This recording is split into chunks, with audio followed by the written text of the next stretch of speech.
जय हिंद दोस्तों। BSSC CGL 4 2026 की श्रृंखला में आप सभी का स्वागत है। आज सेट नंबर 11 है दोस्तों। सेट नंबर 1 से लेकर 10 तक हो चुका है, जिसका लिंक हमारे वीडियो का डिस्क्रिप्शन बॉक्स में दिया हुआ है। आप चाहे तो वहां से देख सकते हैं। क्वेश्चन का लेवल बहुत ही अच्छा है दोस्तों। क्वेश्चन एग्जाम में आने की प्रबल संभावना है, इसलिए जो है इस जबरदस्त प्रैक्टिस सेट को आप एक बार पूरा बढ़िया से देखिएगा। मैथ्स रीजनिंग के साथ टोटल 150 क्वेश्चन का सोल्यूशन है दोस्तों, जैसा कि आप देख रहे हैं। ठीक है, अगर इसका फुल सेट का पीडीएफ चाहिए दोस्तों तो हमारे टेलीग्राम चैनल ABC विश्वमन के साथ जरूर ज्वाइन करें। ठीक है, जिसका लिंक हमारे वीडियो का डिस्क्रिप्शन बॉक्स में दिया हुआ है, आप वहां से ज्वाइन कर सकते हैं। ठीक है, और अगर वीडियो पसंद आए दोस्तों तो आपसे एक निवेदन है कि एक लाइक जरूर कीजिएगा। तो आइए दोस्तों, हम लोग चलते हैं सेट नंबर 1 की ओर। मेरे साथ बने रहिएगा। क्वेश्चन नंबर 1, मौर्य वंश के अंतिम शासक कौन था? राइट आंसर होगा Brihadratha, option number C. Maurya वंश की बात कर रहे हैं दोस्तों, तो मौर्य वंश की स्थापना 322 ईस्वी पूर्व में चंद्रगुप्त मौर्य ने किया था। चंद्रगुप्त मौर्य ने किया था। ठीक है, चंद्रगुप्त मौर्य ने घनानंद को हराकर जो है मौर्य वंश की स्थापना किया था। चंद्रगुप्त मौर्य के शासन काल की बात करते हैं तो 322 ईस्वी पूर्व से 298 ईस्वी पूर्व तक रहा। याद रखिएगा दोस्तों। चंद्रगुप्त मौर्य के प्रधानमंत्री कौन था? तो आपको मालूम होगा, चाणक्य, जिसे कहते हैं कौटिल्य।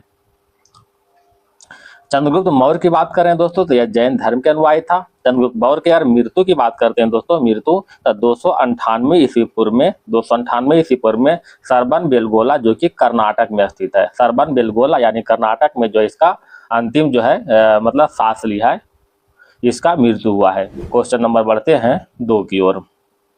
अजातशत्रु के शासनकाल में प्रथम बौद्ध संगति का आयोजन किस नगर में किया गया था? राइट आंसर होगा राजगीरा में। ठीक है, प्रथम बौद्ध संगति की बात करते हैं दोस्तों, फर्स्ट बौद्ध संगति। तो इसका आयोजन जो है, फर्स्ट बौद्ध संगति का आयोजन 483 ईस्वी पूर्व में राजगृह में हुआ था। अजातशत्रु के शासनकाल में और महाकश्यप की अध्यक्षता में हुआ था। अगर हम सेकेंड बौद्ध परिषद की बात करते हैं दोस्तों, अच्छा इसमें एक चीज और याद रखिएगा, प्रथम बौद्ध संगति में ही एक सूत पीटक और एक जो है दोस्तों विनय पीटक। सूत पीटक और विनय पीटक, ये दोनों की रचना जो है प्रथम बौद्ध संगति के दौरान ही हुआ था। सेकेंड बौद्ध संगति की बात करते हैं दोस्तों, तो इसका आयोजन 383 ईस्वी पूर्व में हुआ था और वैशाली में। ठीक है, कहाँ हुआ था दोस्तों? वैशाली में हुआ था। सावा कामी की अध्यक्षता में हुआ था और कालाशोक के शासनकाल में। ये चारों के चारों याद रखिएगा दोस्तों, कालाशोक के शासनकाल में। तो सेकेंड बौद्ध संगति 383 ईस्वी पूर्व में वैशाली में हुआ था, सावा कामी की अध्यक्षता में और कालाशोक के शासनकाल में। अगर थर्ड बौद्ध संगति की बात करते हैं दोस्तों, तो इसका आयोजन 250 ईस्वी पूर्व में हुआ था। ठीक है, पाटलिपुत्र में इसका आयोजन हुआ था दोस्तों अशोक के शासनकाल में और मोगलीपुत्र तीसरे की अध्यक्षता में हुआ था। ठीक है, मोगलीपुत्र तीसरे की अध्यक्षता में। तृतीय बौद्ध संगति के दौरान ही एक अभिधम पीटक जो है दोस्तों,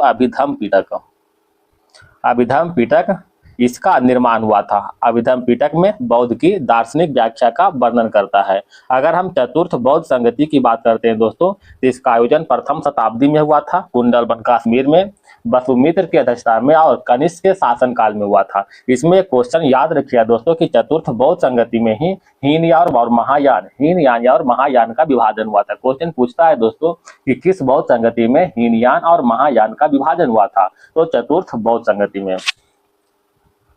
क्वेश्चन नंबर देखिएगा 3 की ओर। किस अभिलेख में रुद्रदामन प्रथम की विभिन्न उपलब्धियां वर्णित है? बताइएगा दोस्तों। तो राइट आंसर होगा जूनागढ़ अभिलेख में, ऑप्शन नंबर 1 हो जाएगा। जूनागढ़ अभिलेख जो कि संस्कृत भाषा में लिखित है, इसी में जो है रुद्रदामन प्रथम के उपलब्धियों का वर्णन मिलता है। यह अभिलेख कहाँ है दोस्तों? गुजरात में है, ठीक है, गुजरात के जूनागढ़ में। बताइएगा दोस्तों, सर्वप्रथम सुदर्शन झील का उल्लेख जो है किस अभिलेख में किया गया था? तो जूनागढ़ अभिलेख में। ठीक है, सुदर्शन झील का उल्लेख जो है जूनागढ़ अभिलेख में किया गया था। सुदर्शन झील का निर्माण जो है किसने करवाया था? बता सकते हैं? सुदर्शन झील का निर्माण किसने करवाया था? तो चंद्रगुप्त मौर्य ने करवाया था। चंद्रगुप्त मौर्य के द्वारा जो है करवाया गया था सुदर्शन झील का निर्माण। जूनागढ़ अभिलेख को जो है भ्रष्ट राज के प्रतिष्ठापक भी कहा जाता है। आइए दोस्तों कुछ अन्य अभिलेख के बारे में थोड़ा सा चर्चा करते हैं, जैसे में ऐहोल अभिलेख। ऐहोल अभिलेख का रचयिता कौन है दोस्तों? रवि कीर्ति जो इसका रचयिता है, और इसमें जो है पुलकेशन द्वितीय की उपलब्धि के बारे में वर्णन किया गया है। पुलकेशन द्वितीय और हर्षवर्धन के बीच जो युद्ध हुआ है उसी की उपलब्धि के बारे में वर्णन किया गया है। एक है दोस्तों हाथी गुम्फा अभिलेख, आप जानते होंगे हाथी गुम्फा अभिलेख। इसमें जो है कलिंग राजा खारवेल के सैन्य अभियान के बारे में वर्णन किया गया है। एक है दोस्तों ग्वालियर अभिलेख, इसमें मिहिर भोज के बारे में वर्णन किया गया, मिहिर भोज के बारे में। तो ये सभी याद रखिएगा। क्वेश्चन नंबर बढ़ते हैं 4 की ओर। कौन सा मध्यकालीन भारतीय साम्राज्य व्यापक स्तर पर स्थानीय स्वशासन के लिए प्रसिद्ध था? राइट आंसर होगा चोल, ऑप्शन नंबर बी हो जाएगा। चोल वंश की बात करते हैं दोस्तों, चोल वंश की बात करते हैं तो इसका संस्थापक जो है विजयालय था। चोल वंश के संस्थापक कौन है? विजयालय, ठीक है। और राजधानी की बात करते हैं तो राजधानी तंजौर है, तंजौर इसका राजधानी है। चोल वंश के बारे में विस्तृत जानकारी जो है उत्तर मेरूर शिलालेख से मिलता है, उत्तर मेरूर अभिलेख से मिलता है, ये भी याद रखिएगा। राजेंद्र प्रथम जो है जो कि चोल वंश के ही साधक थे, इन्होंने जो है गंगेय कोंड चोलपुरम की उपाधि धारण किया था। इसको याद रखिएगा, मोस्ट इंपॉर्टेंट है, पूछता है, कई बार पूछा गया दोस्तों कि गंगेय कोंड चोलपुरम की उपाधि धारण करने वाला चोल शासक कौन था? तो राजेंद्र प्रथम है। क्वेश्चन नंबर बढ़ते हैं 5 की ओर। बहमनी साम्राज्य की स्थापना किस वर्ष हुई थी? बहमनी साम्राज्य की स्थापना जो है 1347 में हुआ था, ऑप्शन नंबर सी। बहमनी साम्राज्य की बात करें दोस्तों तो इसका स्थापना 1347 में अलाउद्दीन हसन गंगू के द्वारा हुआ था, अलाउद्दीन हसन गंगू के द्वारा जो इसका स्थापना हुआ था। और इसकी राजधानी की बात करते हैं दोस्तों तो इसकी राजधानी गुलबर्गा था, गुलबर्गा, जो कि बाद में जो है इसको स्थानांतरित करके जो है बीदर कर दिया गया है। कहाँ किया गया है? बीदर, ठीक है, बीदर जो है कर दिया गया है। अच्छा 1336 में आप जानते हैं दोस्तों कि विजयनगर साम्राज्य की स्थापना हुआ था। विजयनगर साम्राज्य की स्थापना हुआ था किसने किया दोस्तों? तो हरिहर और बुक्का ने किया था। हरिहर और बुक्का ने जो है विजयनगर की स्थापना किया था अपने पिता संगम के नाम पर, संगम राजवंश की यहाँ स्थापना किया था। यही एक शासक थे दोस्तों कृष्णदेवराय जो कि तुलु वंश से संबंधित थे। इनका 2 महत्वपूर्ण ग्रंथ है, एक मुक्तामाल्याद और एक जो है जाम्बती कल्याणम। तो दोनों ग्रंथ को नाम याद रखिएगा। क्वेश्चन नंबर 6, शेख बहाउद्दीन जकारिया किस संप्रदाय से थे? बताइएगा दोस्तों। शेख बहाउद्दीन जकारिया की बात करते हैं दोस्तों तो सुहरावर्दी संप्रदाय से थे, ऑप्शन नंबर 1 हो जाएगा। एक है दोस्तों फिरदौसी संप्रदाय, तो फिरदौसी संप्रदाय जो है खासकर बिहार में सक्रिय था, बिहार में सक्रिय था। और यह जो है सुहरावर्दी का ही एक शाखा था। फिरदौसी जो था दोस्तों सुहरावर्दी का ही एक शाखा था। अगर हम चिश्ती संप्रदाय की बात करते हैं दोस्तों तो इसका संस्थापक ख्वाजा मुइनुद्दीन चिश्ती था, ख्वाजा मुइनुद्दीन चिश्ती था। इसका स्थापना जो है अजमेर में हुआ था। कहाँ हुआ था? अजमेर हुआ था। एक है दोस्तों नक्शबंदी संप्रदाय, नक्शबंदी संप्रदाय के संस्थापक ख्वाजा बाकी बिल्लाह है, नक्शबंदी संप्रदाय के संस्थापक ख्वाजा बाकी बिल्लाह। क्वेश्चन नंबर 7, फिरोज शाह तुगलक द्वारा स्थापित दारुल सफा क्या था? तो दारुल सफा एक खैराती अस्पताल था, ऑप्शन नंबर बी हो जाएगा। फिरोज शाह तुगलक के द्वारा जो है कुछ अन्य विभाग की स्थापना भी हुआ दोस्तों। थोड़ा सा उस विभाग का नाम देखते हैं, जैसे में दीवाने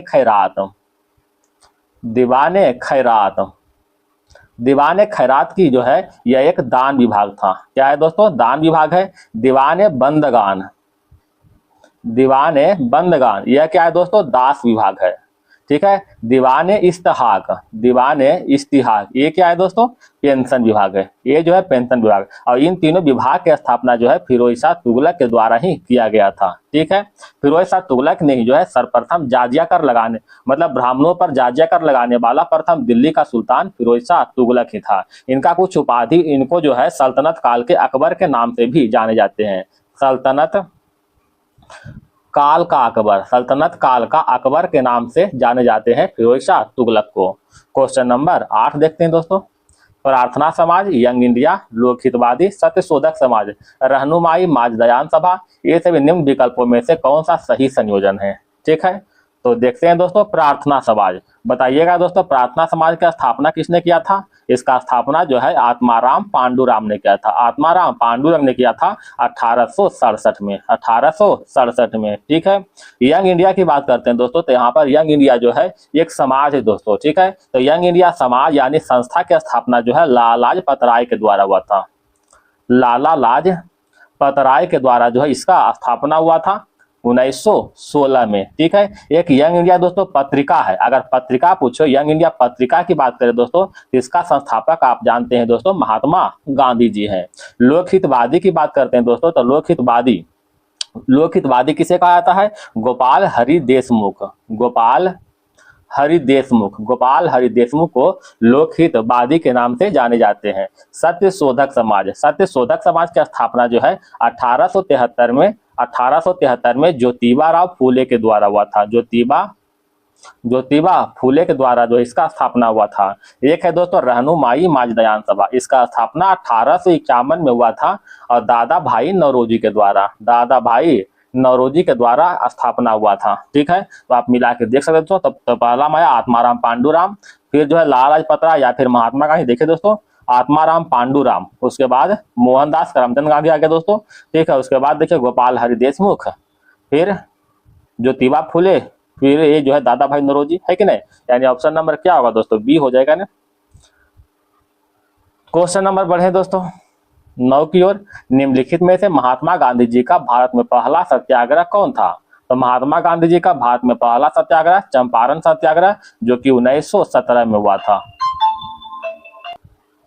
चंपारण सत्याग्रह की बात कर रहे हैं दोस्तों, तो यह आंदोलन चंपारण में किसानों पर जबरन थोपी गई तीन कठिया प्रणाली के विरोध में किया गया था। तीन कठिया प्रणाली क्या है दोस्तों, तीन कठिया प्रणाली जो है 3/20 कट्ठा, यानी 20 कट्ठा में 3 कट्ठा पर नील की खेती करना जो है अनिवार्य कर दिया था। तो इसी के विरोध में जो है चंपारण सत्याग्रह हुआ था, ठीक है। अहमदाबाद मिल मजदूर 1918 में हुआ था दोस्तों, और 1918 में ही खेड़ा सत्याग्रह हुआ था, ठीक है। ये जो खेड़ा सत्याग्रह गुजरात के खेड़ा में स्थित है। बरदौली सत्याग्रह की बात करते हैं दोस्तों, तो बरदौली सत्याग्रह 1928 में हुआ था। सरदार वल्लभ भाई पटेल इसका नेतृत्व किए थे। व्यक्तिगत सत्याग्रह आंदोलन 1940 में हुआ था दोस्तों, 1940 में, ठीक है। इसका नेतृत्व जो है महात्मा गांधी जी के द्वारा किया गया था, ठीक है। व्यक्तिगत सत्याग्रह आंदोलन के बारे में कुछ क्वेश्चन पूछता है दोस्तों कि इसका प्रथम सत्याग्रही कौन था।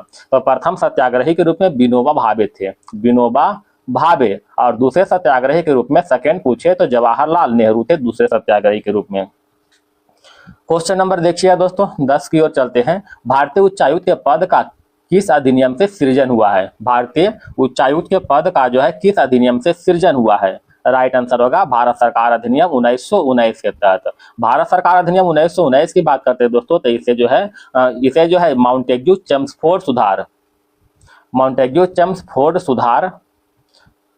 चेम्सफोर्ड सुधार के नाम से भी जाने जाते हैं। इसी के द्वारा जो है कहने का मतलब इसी अधिनियम के द्वारा जो है प्रांतों में द्वैध शासन की व्यवस्था शुरू किया था। प्रांतों में द्वैध शासन की व्यवस्था का शुरुआत 1919 के अधिनियम के द्वारा हुआ था। लोक सेवा आयोग का गठन भी जो है 1919 के अधिनियम के द्वारा ही हुआ था। अगर 1909 के अधिनियम की बात करते हैं दोस्तों, 1909 के अधिनियम, तो इसे जो है मार्ले मिंटो सुधार के नाम से जाने जाते हैं। मार्ले मिंटो सुधार के नाम से जाने जाते हैं। इस अधिनियम के द्वारा जो है सांप्रदायिक निर्वाचन शुरू हुआ था।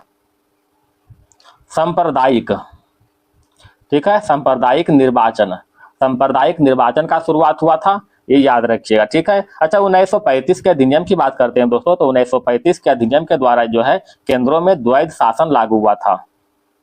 केंद्रों में द्वैध शासन जो है लागू हुआ था और प्रांतों में द्वैध शासन समाप्त कर दिया था। अभी बताएं दोस्तों कि प्रांतों में द्वैध शासन लागू जो हुआ था 1919 के अधिनियम से, लेकिन केंद्र में द्वैध शासन लागू हुआ था 1935 के अधिनियम से। तो दोनों जो है याद रखना है।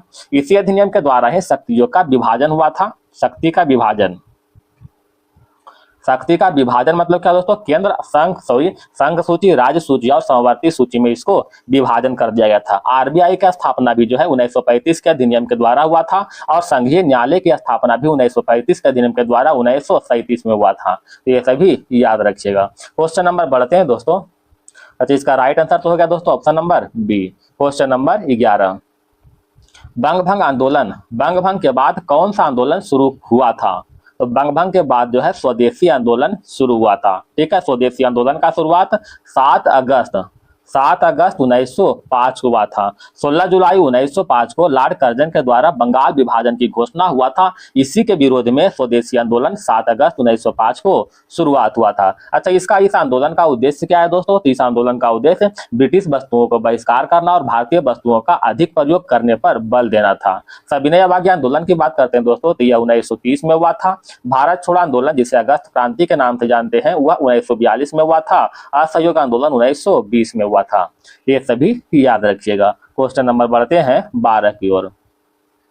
भारतीय पुनर्जागरण आंदोलन के पिता कौन थे? भारतीय पुनर्जागरण आंदोलन के पिता राजा राम मोहन राय थे। ठीक है, राजा राम मोहन राय थे। अच्छा, राजा राम मोहन राय के बारे में थोड़ा सा बात करते हैं दोस्तों। ठीक है, तो इनको जो है आधुनिक भारत के जनक कहे जाते हैं। आधुनिक भारत के जनक के संज्ञा जो है राजा राम मोहन राय को, इन्हें जो है भारतीय पुनर्जागरण के अग्रदूत भी कहा जाता है। भारतीय पुनर्जागरण के अग्रदूत। इनके द्वारा कुछ स्थापना भी हुआ दोस्तों, जैसे में आत्मीय सभा। ठीक है, आत्मीय सभा की स्थापना जो है 1815 में हुआ था कोलकाता में। किसके द्वारा दोस्तों? तो राजा राम मोहन राय के द्वारा। इसी के द्वारा ही ब्रह्मा समाज की स्थापना हुआ था। ब्रह्मा समाज की स्थापना हुआ था 1828 में। इन्हीं के द्वारा ही सती प्रथा का उन्मूलन हुआ था। सती प्रथा का उन्मूलन जो हुआ था 1829 में किया था। 1829 में। इनका कुछ समाचार पत्र भी है दोस्तों, जैसे में संवाद कौमुदी और मिरातुल अखबार। संवाद कौमुदी और मिरातुल अखबार दोनों का जो प्रकाशक जो है कौन है? राजा राम मोहन राय है ना। क्वेश्चन नंबर आगे बढ़ते हैं दोस्तों 13 की ओर। महात्मा गांधी ने खिलाफत आंदोलन का समर्थन क्यों किया था? राइट आंसर होगा गांधी जी ने अंग्रेजी के खिलाफ अपने आंदोलन में भारतीय मुसलमानों का सहयोग प्राप्त करना चाहता था। ठीक है, गांधी जी ने अंग्रेजों के खिलाफ अपने आंदोलन में भारतीय मुसलमानों का सहयोग प्राप्त करना चाहता था। अच्छा, खिलाफत आंदोलन की बात कर रहे हैं दोस्तों, तो इसका जो है स्थापना 1919 में हुआ था। 1919 में किसने किया दोस्तों? तो शौकत अली और एक मोहम्मद अली के द्वारा इसका स्थापना किया गया था। शौकत अली और मोहम्मद अली। क्वेश्चन नंबर बढ़ते हैं दोस्तों 14 की ओर। निम्नलिखित में कौन सी उपनदी गंगा नदी घाटी का भाग है? तो गंगा नदी घाटी का भाग उत्तरी कोयल नदी है। ऑप्शन नंबर बी हो जाएगा, उत्तरी कोयल नदी। दक्षिणी कोयल की बात करते हैं दोस्तों, तो दक्षिणी कोयल नदी शंख नदी की सहायक नदी है। ठीक है, दक्षिणी कोयल शंख नदी की सहायक नदी है। क्वेश्चन नंबर देखिएगा 15 की ओर। निम्नलिखित में से जनजातीय और राज्य की कौन सी जोड़ी सही नहीं है? बताइएगा दोस्तों। तब भील गुजरात की जनजाति है। ठीक है, गद्दी हिमाचल प्रदेश की, टोडा और कोटा दोनों जो है तमिलनाडु का। यहाँ पर केरल दे दोस्तों, गलत हो जाए। टोडा और कोटा दोनों कहाँ के? तमिलनाडु के हैं। क्वेश्चन नंबर आगे बढ़े 16। तुमलापल्ली खदान, जिसे दुनिया का सबसे बड़ा यूरेनियम भंडार माना जाता है, कहाँ स्थित है?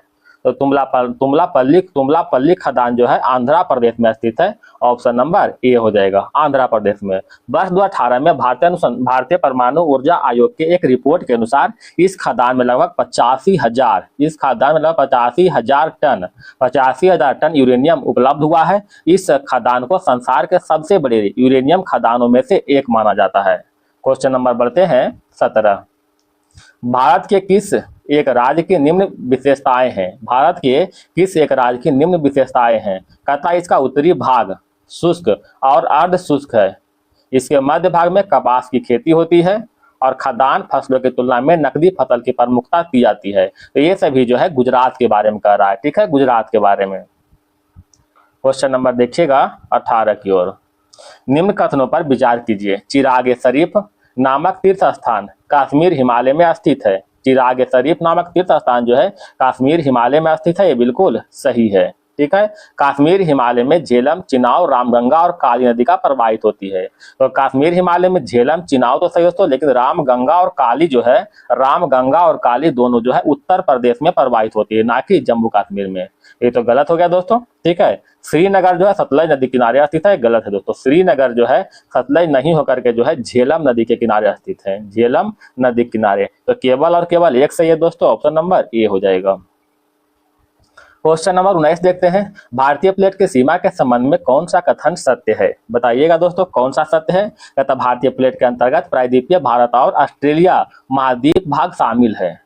ये बिल्कुल सत्य है। भारतीय प्लेट की सीमा महाद्वीपीय अभिसरण के रूप में है, ये भी सत्य है।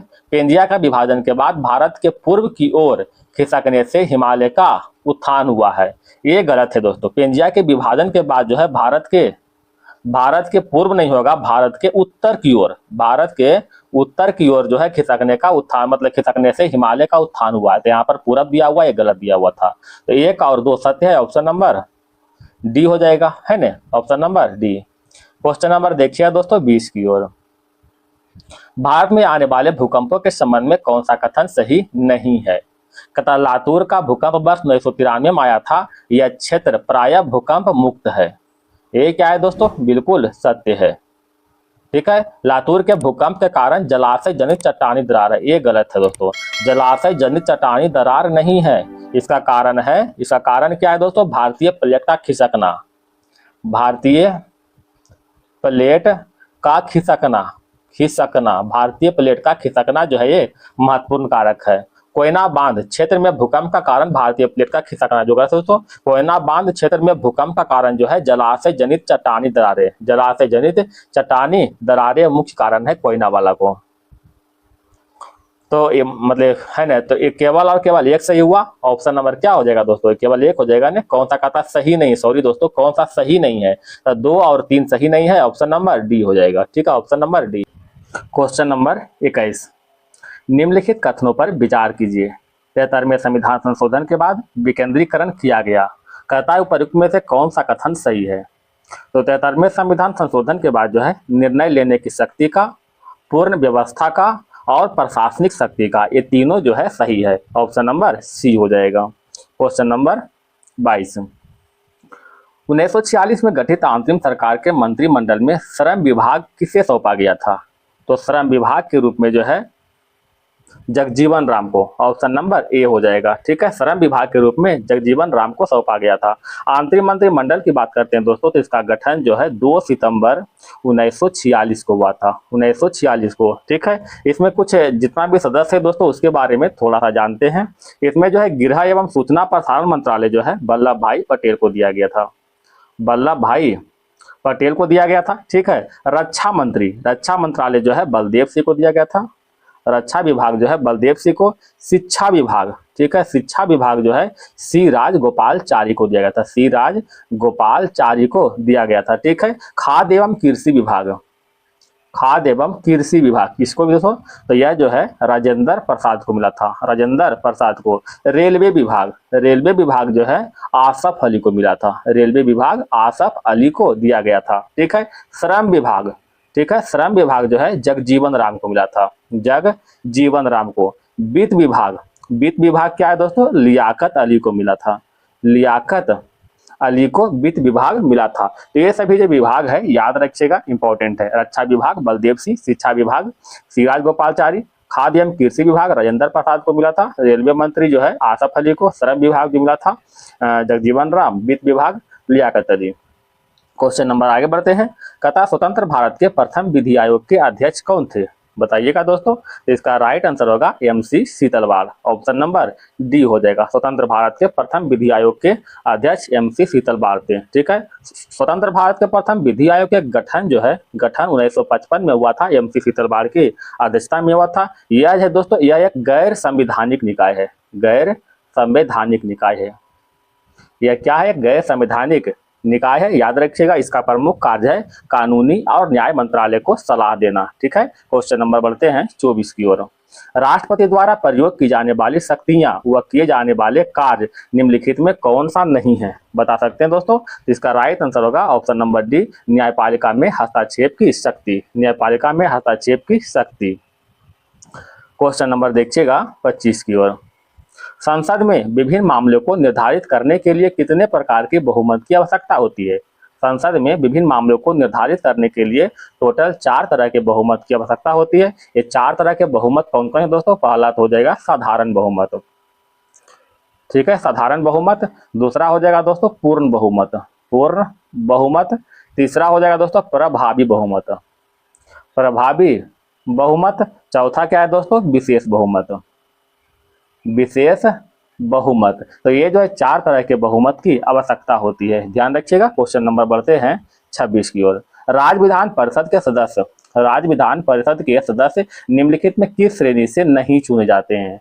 तो इसमें जो है उद्योगपति से नहीं चुने जाते हैं। ठीक है, राज्य विधान परिषद का जो चुनाव होता है दोस्तों अनुच्छेद 171 के 3 के तहत होता है। इसमें से स्थानीय और पंचायत के सदस्य के द्वारा जो है 1/3 निकाय का चुने जाते हैं। ठीक है, शिक्षक जो है 1/12 होते हैं और स्नातक की बात करते हैं दोस्तों तो स्नातक भी 1/12 होते हैं। ठीक है, स्नातक और शिक्षक दोनों क्या होते हैं? 1/12 होते हैं।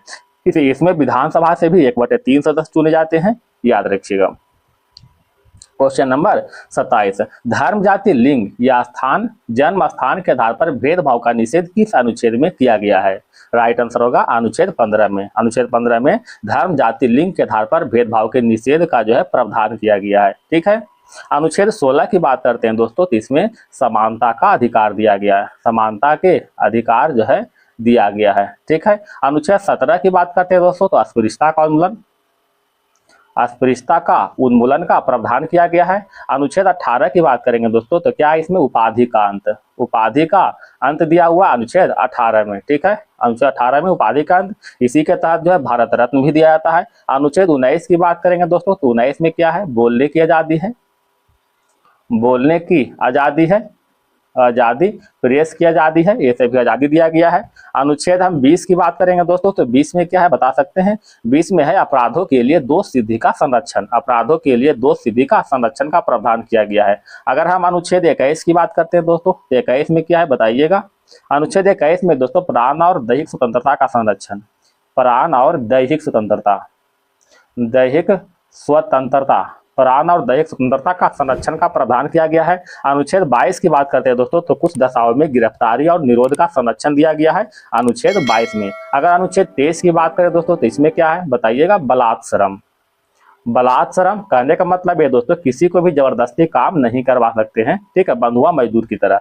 अनुच्छेद 24 की बात करें दोस्तों तो इसमें जो है बाल श्रम का प्रावधान किया गया है। बाल श्रम मतलब 14 वर्ष से कम उम्र के बच्चे को हम काम नहीं करवा सकते हैं। ठीक है, तो ये सभी अनुच्छेद जो है याद रखिएगा। क्वेश्चन नंबर बढ़ते हैं 28 की ओर।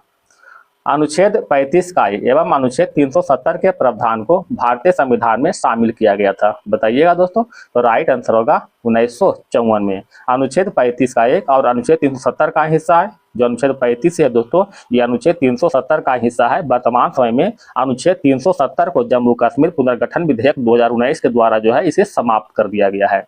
क्वेश्चन नंबर आगे बढ़ते हैं 29 की ओर। भारत में मध्य अर्धशतक में अपनाए गए महालनोबिस प्लान मॉडल का उद्देश्य क्या था, बता सकते हैं दोस्तों। इसका राइट आंसर होगा भारी उद्योग की स्थापना करना जो पूंजी सघन थे। ऑप्शन नंबर बी हो जाएगा। ठीक है, महालनोबिस मॉडल की बात कर रहा है दोस्तों तो यह जो है द्वितीय पंचवर्षीय योजना। ठीक है, द्वितीय पंचवर्षीय योजना जो 1956 से लेकर के 1961 तक था। ठीक है, यह महालनोबिस प्लान मॉडल पर आधारित है। ठीक है, तो याद रखिएगा इस पंचवर्षीय योजना के तहत जो है इसी पंचवर्षीय योजना के दौरान Durgapur steel plant, Bhilai steel plant, ठीक है, और राउरकेला, ठीक है, राउरकेला, ये तीनों स्टील प्लांट के जो है स्थापना हुआ था। दुर्गापुर, भिलाई और राउरकेला ये सभी को स्थापना हुआ था। अगर तीसरी पंचवर्षीय योजना की बात करते हैं दोस्तों, थर्ड पंचवर्षीय योजना, थर्ड जो कि 1961 से लेकर के 1966 तक था, 1966 था। और यह योजना जो है असफल रहा था।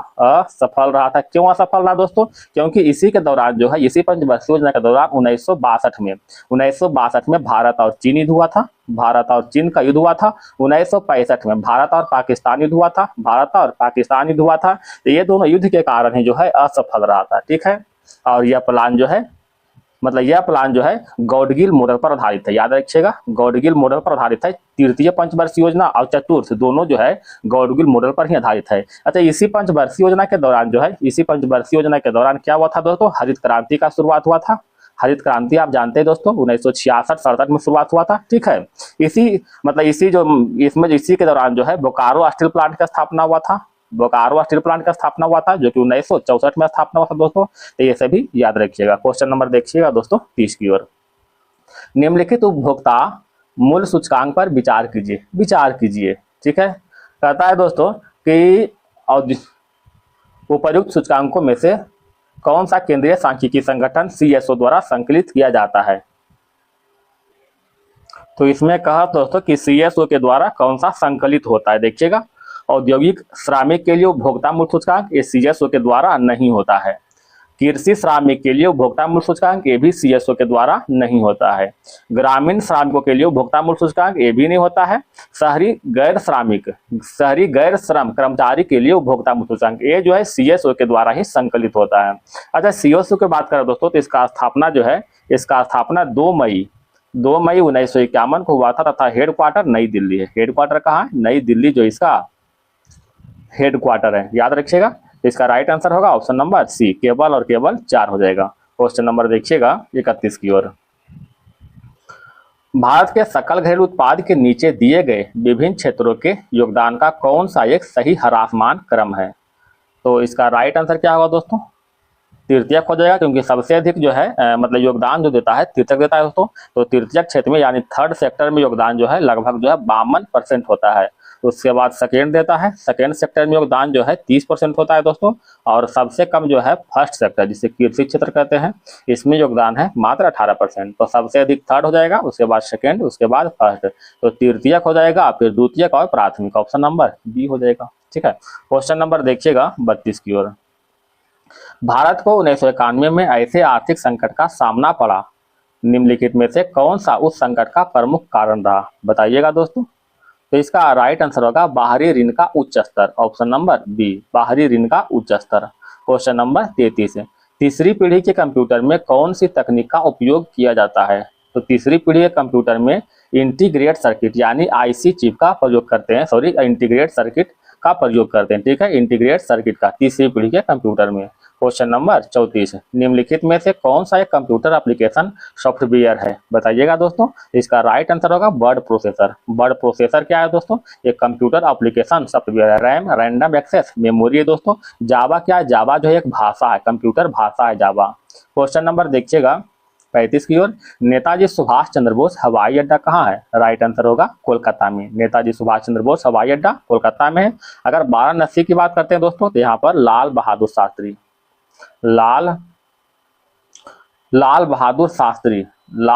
शास्त्री जो है हवाई अड्डा है वाराणसी में। और अगर हम कोलकाता तो दोस्तों, अगर हम पटना की बात करते हैं दोस्तों तो पटना में हो जाएगा जेपी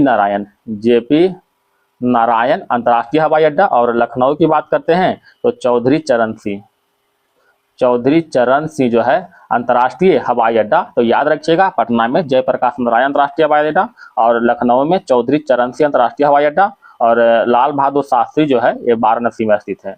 क्वेश्चन नंबर बढ़ते हैं दोस्तों 36 की ओर। फ्रांस के संसद को किस नाम से जाना जाता है? तो फ्रांस के संसद को नेशनल असेंबली कहते हैं, ऑप्शन नंबर 1 हो जाएगा। ठीक है, अगर हम फेडरल असेंबली की बात करते हैं दोस्तों तो यह स्विट्जरलैंड का संसद है। सॉरी दोस्तों, लिखने में मिस्टेक कर देते हैं। स्विट्जरलैंड के संसद का नाम है। और राष्ट्रीय पंचायत की बात करते हैं दोस्तों तो नेपाल का संसद है, नेपाल का राष्ट्रीय पंचायत। और इसको जो है 2015 में जो है इसको बदल करके संघीय संसद कर दिया है। संघीय संसद। तो अगर राष्ट्रीय पंचायत ऑप्शन में नहीं रहे दोस्तों तो संघीय संसद आप मार सकते हैं। ठीक है, और अगर संघीय संसद रहे, डेट नहीं दिया हुआ हो तो राष्ट्रीय पंचायत जरूर मारिएगा। और जातीय संसद की बात करते हैं दोस्तों तो यह बांग्लादेश का संसद है, बांग्लादेश का संसद। तो इसका राइट आंसर क्या होगा दोस्तों? बताइएगा। नेशनल असेंबली फ्रांस का। क्वेश्चन नंबर बढ़ते हैं 33 की ओर। भारत के प्रथम मध्यम दूरी वाला मिसाइल का नाम क्या था? भारत के प्रथम मध्यम दूरी वाला मिसाइल का नाम अग्नि, ऑप्शन नंबर सी हो जाएगा, अग्नि। ठीक है, अगर हम तारापुर की बात करें दोस्तों तो यह जो है भारत के प्रथम आणविक केंद्र है। भारत के प्रथम आणविक केंद्र क्या है? तारापुर है। और अप्सरा की बात करते हैं दोस्तों तो भारत का प्रथम परमाणु रिएक्टर है, फर्स्ट परमाणु रिएक्टर अप्सरा है।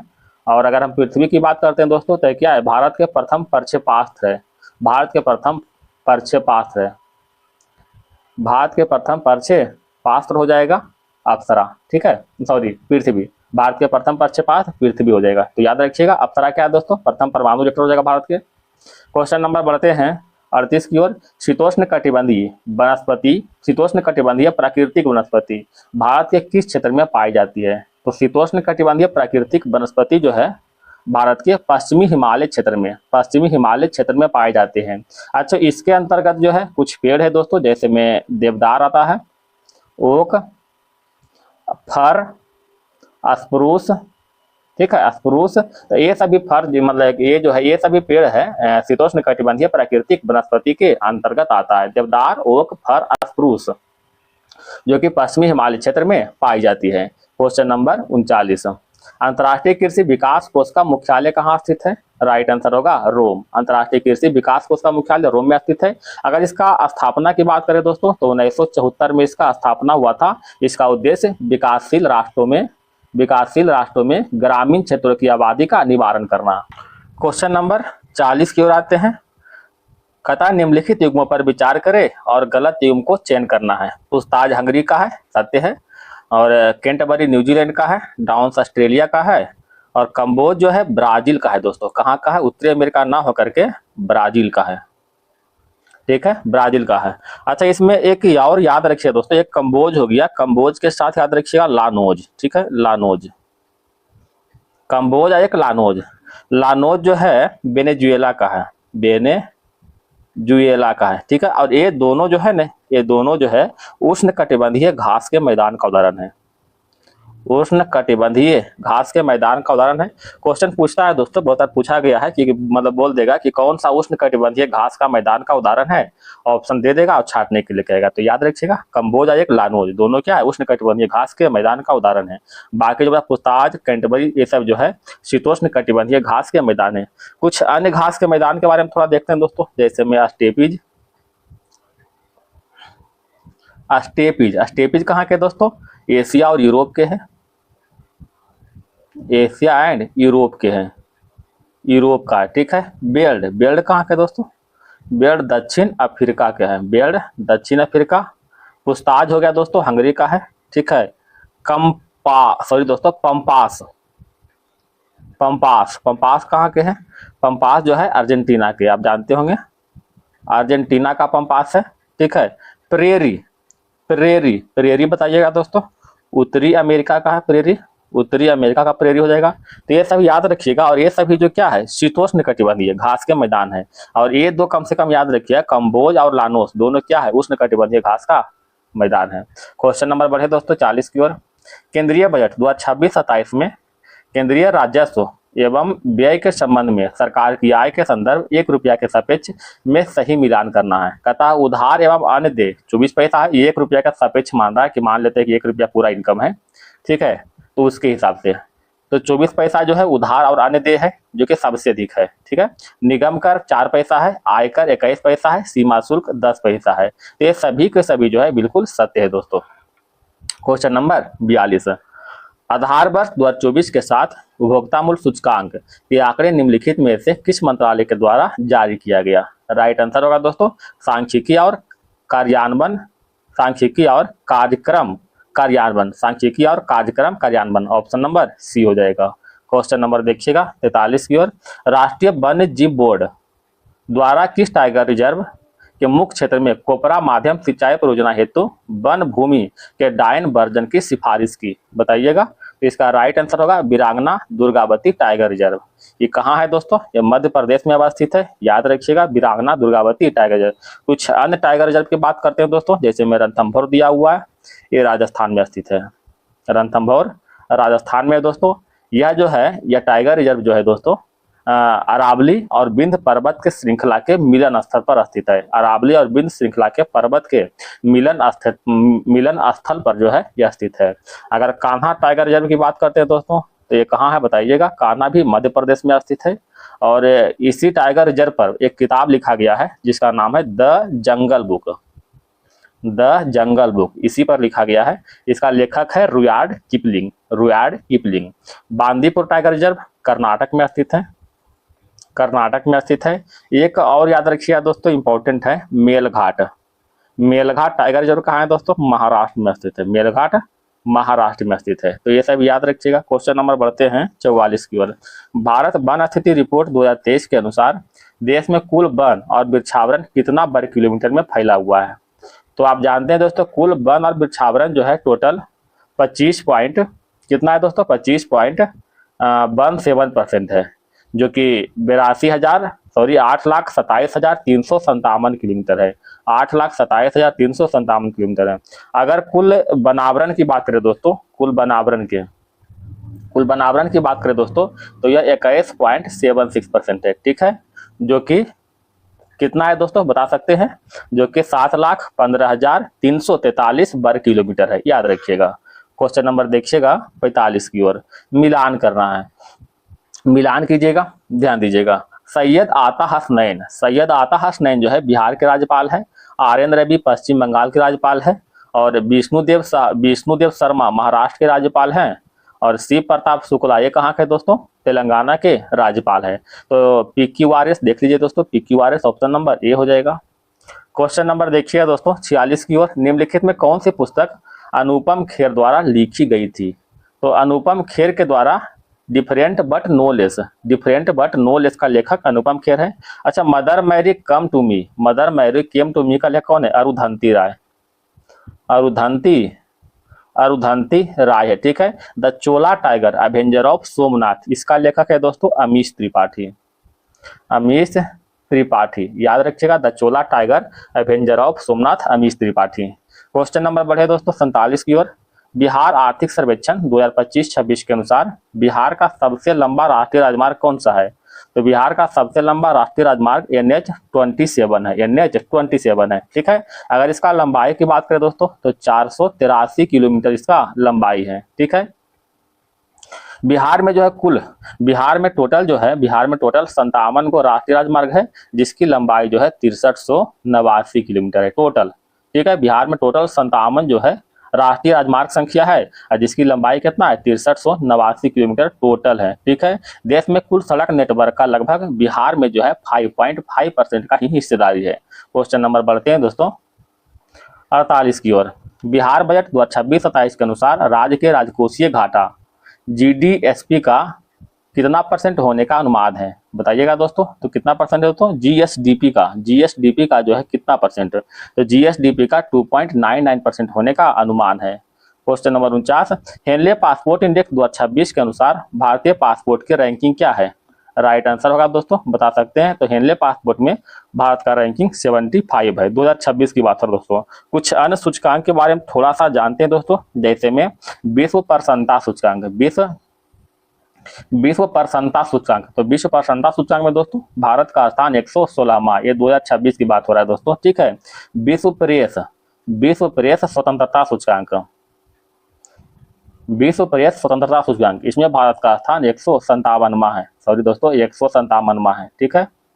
अगर विश्व लैंगिक की बात करें दोस्तों, विश्व लैंगिक सूचकांक में भारत का स्थान जो है 131वां है। तो ये सब याद रखिएगा, विश्व प्रसन्नता में 116वां, विश्व प्रेस स्वतंत्रता सूचकांक में 157वां है, और विश्व लैंगिक में 131वां स्थान है। ये सभी सूचकांक जो है याद रखिएगा। क्वेश्चन नंबर बढ़े 50 की ओर, भारत के किस शहर में पहला अंतर्राष्ट्रीय मसाला मार्ग सम्मेलन का आयोजित किया गया। तो पहला अंतर्राष्ट्रीय मसाला मार्ग का आयोजन कोच्चि में किया गया, ऑप्शन नंबर ए हो जाएगा। क्वेश्चन नंबर 51, मानव शरीर में मूत्र का सही मार्ग निम्नलिखित में कौन सा है। तो मूत्र का सही मार्ग किडनी, किडनी से मूत्रवाहिनी, मूत्रवाहिनी से मूत्राशय, उसके बाद मूत्र मार्ग, ऑप्शन नंबर ए हो जाएगा। क्वेश्चन नंबर देखिएगा दोस्तों 52 की ओर चलते हैं, निम्नलिखित में से कौन सा विटामिन बी कॉम्प्लेक्स का सदस्य नहीं है, बताइएगा दोस्तों। तो कहता है थायमिन, थायमिन जो है विटामिन B1 कहते हैं, राइबोफ्लोविन विटामिन B2, और फॉलिक एसिड की बात करते हैं तो B9 हो जाएगा folic acid, ascorbic acid vitamin C हो जाएगा। तो बताइएगा दोस्तों, तो पानी में घुलनशील जो होता है दोस्तों, आप जानते हैं बी कॉम्प्लेक्स का सदस्य है, तो बी कॉम्प्लेक्स का सदस्य हो जाएगा, बताइएगा कौन सा होगा दोस्तों, एस्कॉर्बिक एसिड, ठीक है। एस्कॉर्बिक एसिड जो है बी कॉम्प्लेक्स का सदस्य है, ठीक है। जो बी कॉम्प्लेक्स का जो सदस्य है दोस्तों वो पानी में घुलनशील होता है, ठीक है। तो बी कॉम्प्लेक्स यानी बी और एक सी दोनों जो है पानी में घुलनशील है, तो इसका सदस्य कौन सा हो जाएगा, एस्कॉर्बिक एसिड यानी सी जो है पानी में घुलनशील है। अच्छा, कुछ अन्य विटामिन का रासायनिक नाम देखते हैं दोस्तों। विटामिन B1 हो गया थायमिन, B2 हो गया राइबोफ्लेविन, और विटामिन B3 की बात करें दोस्तों तो B3 क्या हो जाएगा, नियासिन हो जाएगा, नियासिन। और इसके कमी से होता है पेलाग्रा नामक रोग, ठीक है, पेलाग्रा नामक रोग होता है। अच्छा, विटामिन B5 की बात करें दोस्तों, विटामिन B5 बताइएगा दोस्तों, तो B5 से होता है पेंटोथोनिक नामक, सॉरी दोस्तों विटामिन B5 से होता है पेंटोथोनिक, होता है नहीं, यही मिस्टेक करे बोलने में। विटामिन B5 जिसका रासायनिक नाम है पेंटोथोनिक एसिड, पेंटोथोनिक एसिड, ठीक है। और विटामिन B6 का है दोस्तों, तो पायरियाडॉक्सिन जिसको कहते हैं, पायरिडॉक्सिन, पायरिडॉक्सिन B6 को। और B7 को बायोटिन, B7 बायोटिन हो जाएगा। B9 फॉलिक एसिड जो कि अभी हो चुका है दोस्तों, B9 फॉलिक एसिड है ना। और B12 को कोबलामिन कहते हैं, B12 को कोबलामिन कहते हैं, कोबलामिन कहते हैं B12 को। तो ये सभी याद रखिएगा दोस्तों। क्वेश्चन नंबर बढ़ते हैं 53 की ओर। गोल्डन राइस किसका समृद्ध स्रोत है? तो गोल्डन राइस विटामिन ए का समृद्ध स्रोत है। ऑप्शन नंबर ए हो जाएगा। गोल्डन राइस एक नए प्रकार की चावल है जिसमें बीटा कैरोटीन, जिसमें बीटा कैरोटीन होता है, ठीक है। इसमें जो है इसे जेनेटिक इंजीनियरिंग के माध्यम से विकसित किया गया है, याद रखिए। क्वेश्चन नंबर बढ़ते हैं दोस्तों 54 की ओर। पॉलीसीथेमिया निम्नलिखित में किससे संबंधित बीमारी है? तो पॉलीसीथेमिया जो है आरबीसी यानी लाल रक्त कोशिका से संबंधित बीमारी है, ठीक है। यह शरीर में आरबीसी की संख्या को संदर्भित करता है जिसके कारण रक्त गाढ़ा हो जाता है और इसके परिणाम स्वरूप रक्त के थक्के जैसी अन्य स्वास्थ्य समस्याओं का खतरा बढ़ जाता है, ठीक है। अच्छा, आरबीसी के जीवन काल होता है दोस्तों 20 से लेकर के 120 दिन तक होता है, ये तो आप जानते होंगे, ठीक है। आरबीसी के जो इरिथ्रियोसाइट कहते हैं और डब्ल्यूबीसी को लिक्योसाइट के नाम से जाने जाते हैं। क्वेश्चन नंबर आगे बढ़े दोस्तों 55 की ओर। कहता है कथन ए और कारण आर को पढ़िए, नीचे दिए कूट की सहायता से सही उत्तर का चयन कीजिए। कथन ए में कह रहा है दोस्तों कि अमीबा एक कोशिकीय एवं अनियमित आकार की कोशिका का उदाहरण है। ये बिल्कुल सही है। अमीबा में पोषण हेतु कूट पादप पाए जाते हैं, ये भी सही है, ठीक है। दोनों सही दोस्तों, लेकिन इसका जो है पूर्ण रूप से जो है स्पष्टीकरण व्याख्या नहीं दे रहा है। तो इसका राइट आंसर क्या होगा? ऑप्शन नंबर बी हो जाएगा। ए और आर दोनों सही है लेकिन व्याख्या स्पष्ट रूप से नहीं है। क्वेश्चन नंबर आगे बढ़ते हैं 56 की ओर। जीवन की उत्पत्ति के आधुनिकवाद के संदर्भ में नीचे दिए गए कथनों में से असत्य कथन को पहचान कीजिए। असत्य कथन को पहचानना है। कहता है जीवन की उत्पत्ति रासायनिक पदार्थों से आदि सागर से हुई जिसे हेल्डेन ने प्रियाबोटिक सूप कहा था। ये गलत है दोस्तों, सॉरी ये सही है दोस्तों, मिस्टेक कर दिए। असत्य कथन को छाटने के लिए कर रहा है, तो ये सही है, ठीक है। प्रथम विकसित कोशिका पोषण की प्रवृत्ति में स्वपोषी होती है, ये गलत है दोस्तों। स्वपोषी ना होकर के परपोषी होता है, ठीक है, परपोषी, ठीक है। तो प्रथम विकसित कोशिका पोषण की प्रवृत्ति क्या होती है? परपोषी होती है। जीवन के उत्पत्ति के समय वायुमंडल में ऑक्सीजन अनुपस्थित था, ये सत्य है। तो इसका राइट आंसर हो जाएगा ऑप्शन नंबर बी, ठीक है। राइट आंसर क्या होगा? ऑप्शन नंबर बी हो जाएगा। Question number 57। विषाणु जीवित और निर्जीव के मध्य की कड़ी होने के साथ साथ कोशिका सिद्धांत के अपवाद भी है, क्योंकि क्यों अपवाद में है? तो कहता है यह बाह्य वातावरण में अजैविक कारक होते हैं, यह बाह्य वातावरण में अजैविक कारक होते हैं। Question number 58। पादपों में पर्ण का आकारिकी के संदर्भ में निम्न में से कौन सा कथन सही है? बताइएगा दोस्तों। कहता है एक बीजपत्री पादपों में समानांतर सिरा विन्यास पाया जाता है जबकि द्विबीजपत्री पादपों में जालिकाबद्ध सिराएं विन्यास पाया जाता है, यह भी सत्य है। प्याज एवं लहसुन में गुद्देदार पत्तियों में भोजन का संचय होता है, यह सत्य है दोस्तों। कैक्टस एवं नागफनी में पर्णशूल में रूपांतरित होते हैं, ये भी सत्य है। अतः जो है इनमें से सभी हो जाएगा ऑप्शन नंबर डी, सभी के सभी क्या है? सत्य कथन है। क्वेश्चन नंबर देखिए दोस्तों 59 की ओर। निम्न में से रुधिर की संरचना के संदर्भ में असत्य कथन को चयन करना है, बताइएगा दोस्तों असत्य कथन कौन सा है? कहता है रुधिर दो घटक से मिलकर बना होता है, एक प्लाज्मा जो कि 60% और कोशिका 40%, ये बिल्कुल सत्य है। रुधिर के लाल होने के कारण आरबीसीएस में उपस्थित हिम मतलब लौह युक्त प्रोटीन होता है, ये भी सत्य है। रुधिर में सर्वाधिक संख्या में आरबीसीएस पाई जाती है जिसका जीवन काल 3 माह होता है, एक गलत हो। तो आरबीसीएस पाई जाती है सही है, लेकिन जीवन काल 3 माह होता है गलत है। जीवन काल जो होता है 4 माह होता है, ठीक है, 4 माह, जिसको क्या कहते हैं 120 दिन के बराबर, 120 दिन के बराबर होता है। तो इसका राइट आंसर क्या होगा देखिएगा। 1 और 2 जो है सत्य है। इसमें कह रहा है दोस्तों असत्य कथन, तो असत्य कथन कौन सा हो जाएगा? 3 नंबर होगा ना, तो ऑप्शन नंबर बी हो जाएगा।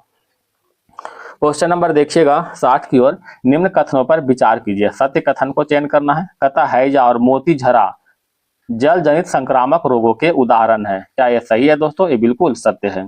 निमोनिया, कोविड एवं इन्फ्लुएंजा वायु संचारित संक्रामक रोग है, ये भी सत्य है। अतः दोनों के दोनों कथन सत्य हो गया। क्वेश्चन नंबर बढ़ते हैं 61 की ओर। मिलान करना है दोस्तों, मिलान कीजिएगा, ठीक है। वृत्तीय गति किसमें होता है बताइएगा। वृत्तीय गति पृथ्वी के परितः चंद्रमा की गति वृत्तीय गति हो गया। घूर्णन गति लट्टू को अपने अक्ष पर घूरना घूर्णन गति हो गया। आवर्ती गति क्या है दोस्तों, तो घड़ी में दोलन की गति। और सरल रेखीय गति नदी की प्रवाह की गति सरल रेखीय गति हो गया। तो option number B is right answer. Question number 62 में आइएगा दोस्तों। 62 में क्या कह रहा है कि विद्युत लेपन के संदर्भ में निम्नलिखित कथनों पर विचार कीजिए। विचार करना है कौन सा कथन सत्य है। विद्युत लेपन विद्युत द्वारा किसी पदार्थ पर किसी वांछित धातु के परत निक्षेपित करने की प्रक्रिया है, यह सत्य है। विद्युत लेपन विद्युत धारा की रासायनिक प्रभाव का एक उपयोग है, ये भी सत्य है। आभूषण बनाने वाली जो है सस्ती धातुओं पर विद्युत लेपन नहीं किया जा सकता, ये भी सत्य है। और ये गलत दोस्तों, ठीक है। विद्युत लेपन तो किसी में भी हो सकता है, सस्ता धातु हो चाहे महंगा हो, किसी में भी कर सकते हैं, ठीक है। तो 1 और 2 सत्य है, 3 नंबर गलत है। ऑप्शन नंबर क्या हो जाएगा, सी हो जाएगा। क्वेश्चन नंबर देखिएगा दोस्तों 63 की ओर। विद्युत चुंबक ऐसे पदार्थ है, विद्युत चुंबक ऐसे पदार्थ है जिसकी धारणशीलता जो है बहुत कम होती है, बिल्कुल सत्य है।